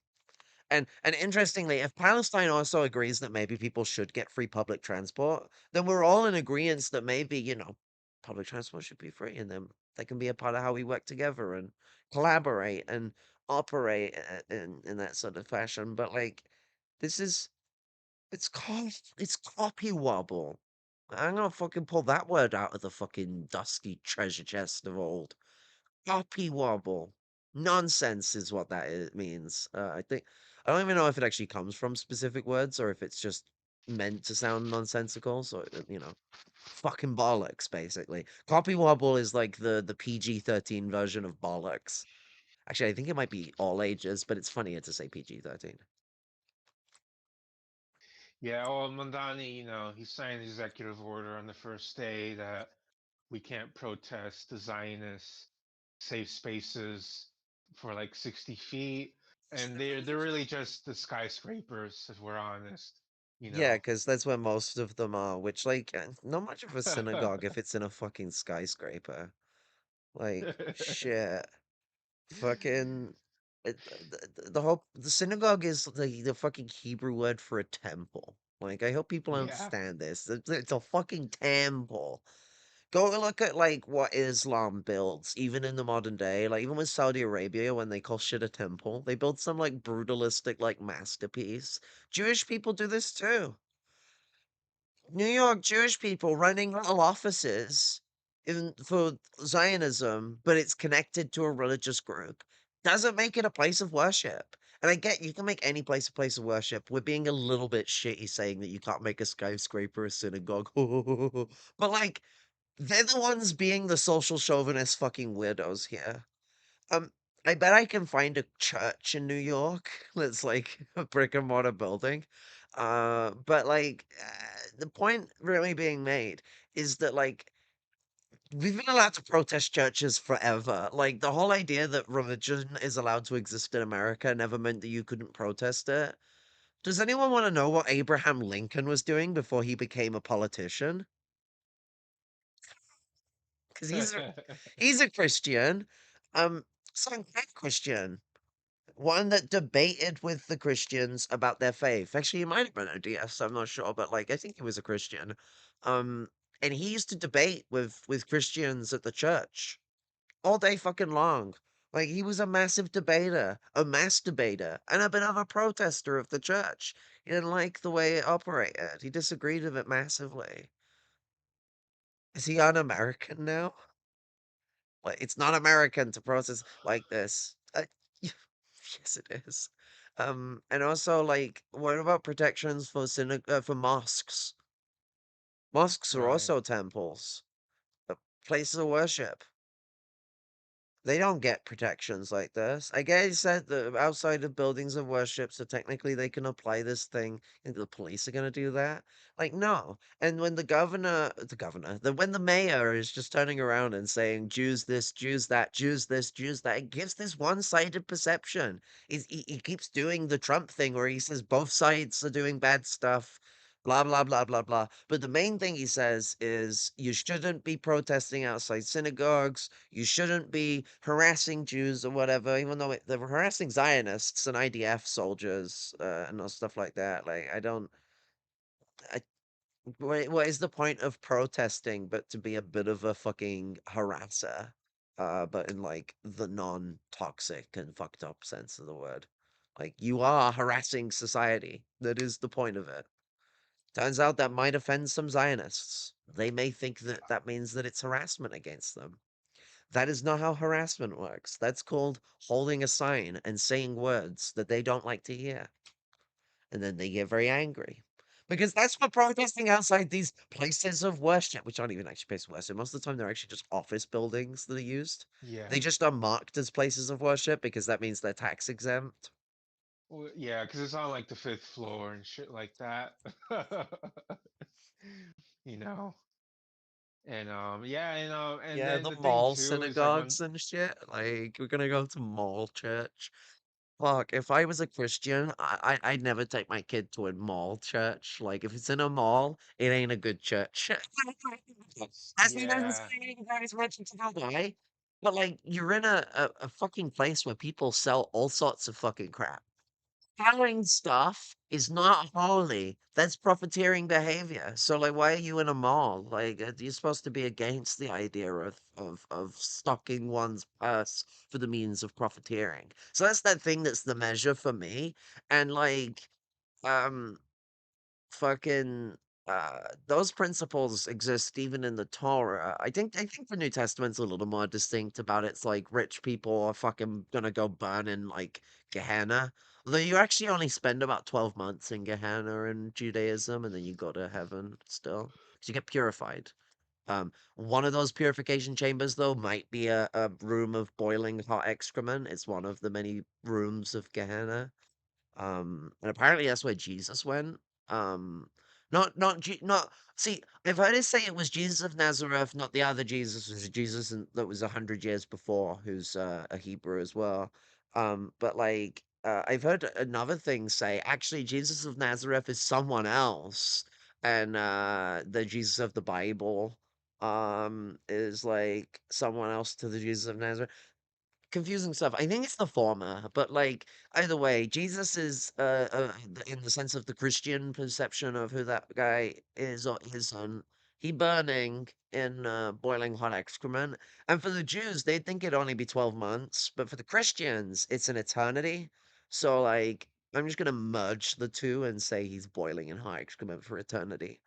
But nevertheless, like the idea is pretty clear that these institutions, we have a right to protest them, and if you don't fucking agree with that, so it's fucking law, motherfucker. yeah.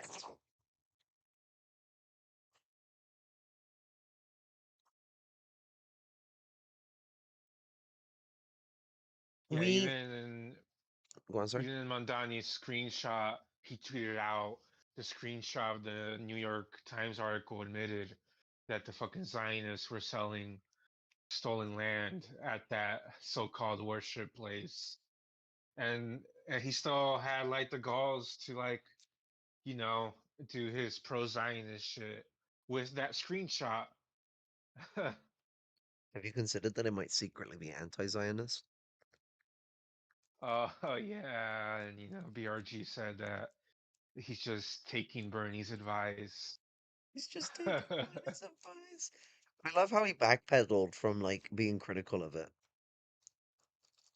Yeah, I mean, he wasn't very critical yeah, anyway. He just kind of said, "Oh, shut up, man." Like, no, yeah, no, don't shut up, yeah, Mondani. Tell us what your positions are. It's fun watching people fucking bend themselves into pretzels trying to justify them. I want to see more of it. Show us more of what you believe. Because him shutting up doesn't change what he believes. So I'd rather he keep his mouth open. Keep telling. It should make it yeah, easier for Marxists to expose who this guy is. Poor people. We've been wasting our time trying to expose him to the petty bourgeois people who support him. Waste of time. They don't give a shit. It needs to be the poor people at the streets that are gonna see this shit and be like, nah, that's fucked. You can't betray yourself like that. exactly, exactly, and yeah, and yeah, AOC, she went out there, she took it further because like she goes around now saying like, oh, the protest is anti-Semitic itself and all this crap, and it's just like, oh, I mean, I guess he is kind of AOCIA. also saying that. He's like just trying to be like more middle groundish than she is. It seems like to me AOC is always willing to take it further, and then Not Mandani bad cop. feels, yeah, and then Mandani feels comfortable enough to do like the so-called moderate version of that, you know. It's almost like edging, but politics. She's just edging him along. Eventually, he's gonna fucking blow his load into complete reactionism. Yeah, and AOCIA, she came out saying that she only supports cuts for ICE, the Gestapo, but not complete abolishment. The fact that we beat Trump to the AOCIA thing is gonna be beautiful. Yeah, somebody else came up with it. I don't know who, but that's basically where I got it from. Yeah, it's like someone I've heard it for a while, and I don't think Trump ever said it, or at least he didn't say it before we did. Maybe I'm wrong, and we'll find out it's another one of those jokes where we think Trump didn't make it and then he did.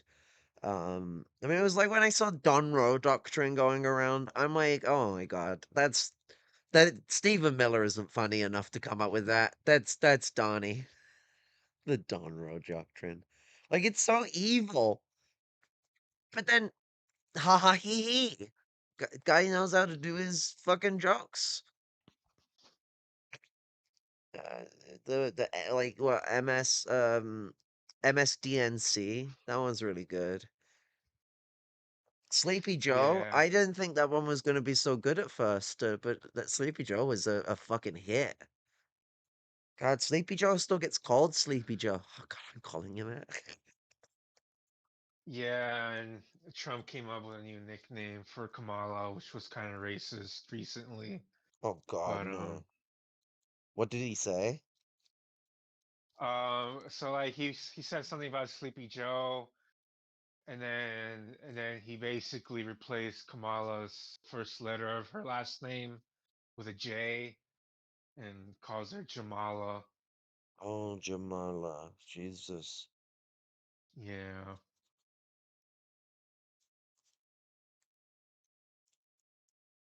Let's just be racist to people from the Caribbean.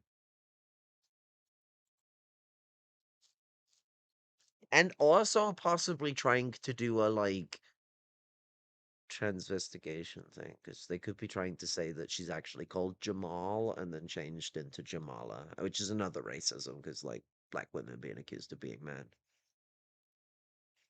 Yeah, and it was in the context of him like basically implying that she's no different from Joe Biden. So like yeah, I agree. Yeah, yeah. Oh, yeah, I see it. It's like combining Joe's first letter. Yeah. He's too thought out to be an idiot. Like, he's too thought out. Fucking hell. Well, but BRG says he just has dementia, so you know.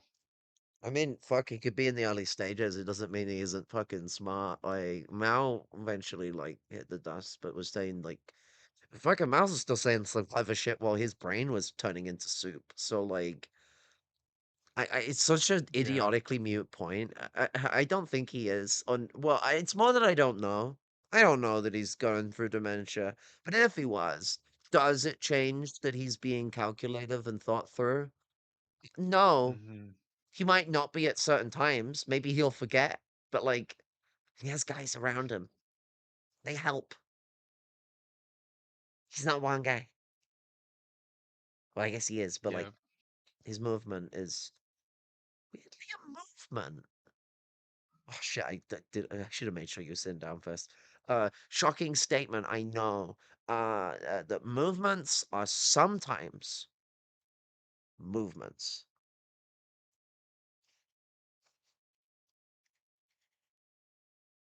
whether they're bowel movements, whether they're political movements.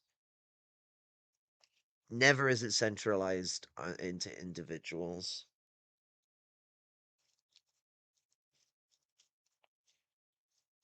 Well, unless you're Joseph Goebbels. Yeah. Be less like Joseph Goebbels. That's my big message tonight. Well, this morning, but tonight in America, America Stan, Yankistan, fucking, um, you guys gotta wake up and think. Snap out of it. It's lyrics from a song, but again, it just makes sense in here. Like, we really are gonna be claiming certainty. And if we don't if we don't fall for change,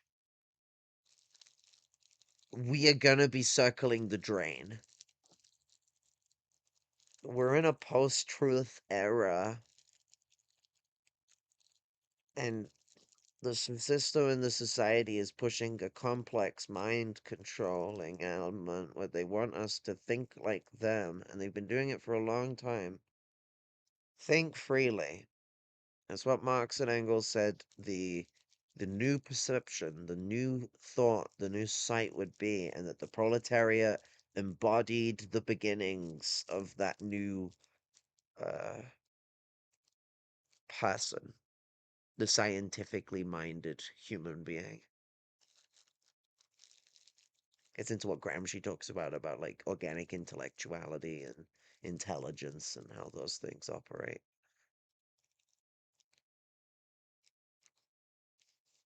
Right.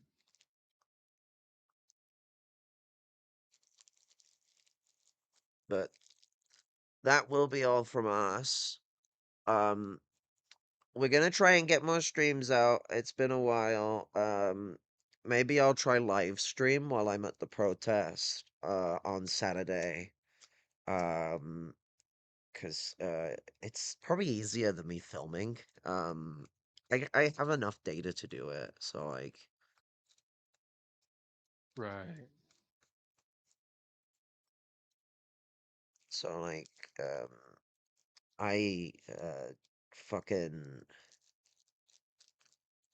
I think it's easier because I end up like not getting because I never managed to keep a continuous video because I end up locking my phone, and when you lock your phone, fucking the video stops playing, it stops recording, drives me mad, and then I end up with like loads of videos I have to stitch up. There's like fucking God, I think there's like fucking like several protests now that I have recorded on my computer and my phone collectively that hasn't been edited and put on online. I keep saying like I'm gonna get to it, I'm gonna get to it, and then it never fucking happens. It drives me mad. So I'd rather just it get out there. And I need to find a switch on YouTube that allows my streams to just go straight to my fucking uploads because it's annoying when I'm like portfolioing with people and I show people my channel. They go look at it. They're gonna go straight to videos and see I uploaded fucking nothing. So that's annoying me because it means that I kind of look like an idiot when I branch out to people and I'm like, oh, I'd love to get your voice out there and have you on my channel. And the last video I uploaded was like way into last year. I'm not really doing much of voicing the voiceless if I'm fucking not around for a year. So that needs to be fixed. And I need people to like do shorts and stuff, and myself, where like we find like good hot takes from any of the comrades that come on here, and like cut them up and upload them as shorts. I get shorts can fuck up your algorithm, but I'm not doing it for algorithm. It's mainly just to like make my channel more diverse. Because people watch all sorts of different content, and maybe some people only want to hear fire takes and they don't want to watch a whole stream. I think that's ignorant and not as useful to struggle, but like, I don't know, maybe that person knows a lot about that shit and they just want to hear something that like makes them fucking feel good. I don't fucking know. Like, I'm not here to like decide about those types. I'm more on about people that don't know things and want to dabble with stuff. It's like a hook. Because if I find a good channel in like shorts, I will check it out. Like that's how I work. And I would think that's how other communists or people who might be interested in communism work. Like online, we're talking about here. This is not the same as how we would do real life stuff. Real life stuff's a bit different. Like, you're probing and prodding people a little more in real life than you are online. Not the nicest way to word it, but it is the truth of it. It is a little more pokey and proddy, and in that process, you're doing a much more different parlay online. How often do you come across someone who isn't politically motivated in some way, shape, or form? It never happens because even the people that are like, I want a non-political space. Action. You don't want to deal with it. You want to like close it out from your existence and exist in your own little bubble. That's fucking sick. Twisted. Wrong. Just like making sure people get that when I say sick, I don't mean what I normally mean when I say sick. Because like, fuck, Zoomer language, we're a bit broken. I guess it's millennial language, isn't it? We can thank the millennials for calling stuff sick to mean cool, Yeah. for confusing stuff, even though I love it and I think it's a great word for that. I also love it in the sense of using it as a word to describe stuff that's uncool. Does that mean the word has no explanatory power? Wrong. It has loads of explanatory power. Fight me. But that's the thing with all this sort of shit. Like, we're we are ethical, we are moral. I hate to say it. Marxists believing that morals are A, subjective and B, relative. Subjective meaning you, the subject, experience morality personally. We actually know that it's not just a social structure. There's actually a part of your brain that's like the ethics center. And if you remove it, you don't actually know how to do ethics properly.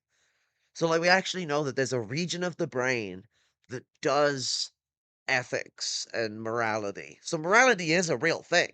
I hate the people that say it doesn't exist. Wrong. Morality is real. But, like, you have a morality. I have a morality. Steven has a morality. Jess has a morality. Fucking Alfred has a morality. We all got moralities. They're subjective, i.e., based to the subject. But they're also relative, as in there's communal morals. And communal morals is where you source ethics from. Ethics is a communal and scientific approach towards morality. So be ethical, be moral, be principled. What's the, is it Corinthians? What's the part in Corinthians where it's like Christians have to be like well mannered, like um, modest, respectful, uh, like decent, and like stuff like that. Communists should read that part of the Bible. I can't remember what it is. I can't remember if it's 2:16 or if I'm on like the wrong book and it's actually not Corinthians. It's a book by Paul. I know it's Paul who said it. Um, Marxists might want to consider that. Like the Bible sucks on a lot of grounds, but the be a modest and respectful fucking person that like is ethical and moral, that is a good thing to fucking follow and learn a thing or two about it because it's fucking unethical to condemn a fucking a strike based a mass strike radical struggle a revolution. I mean they're calling it a revolution. It's a revolution to dismiss it when you don't even know what's going on. That is fucking racism, and we don't tolerate that shit.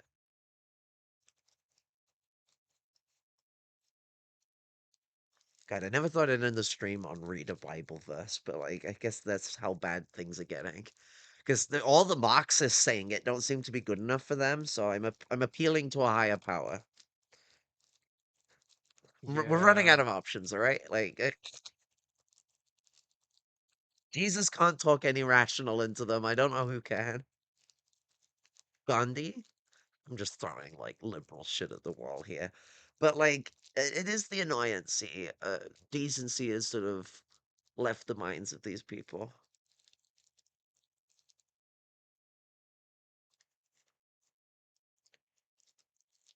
Well, we'll end here. Love and solidarity. Stand with the people of Iran. Do not falter in anti-imperialism because you see a possibility of U.S. invasion. We can oppose the U.S. and oppose the Iranian Ayatollah. We do not have to pick a certain capitalist to oppose. We oppose the capitalist class in totality. Viva la revolution!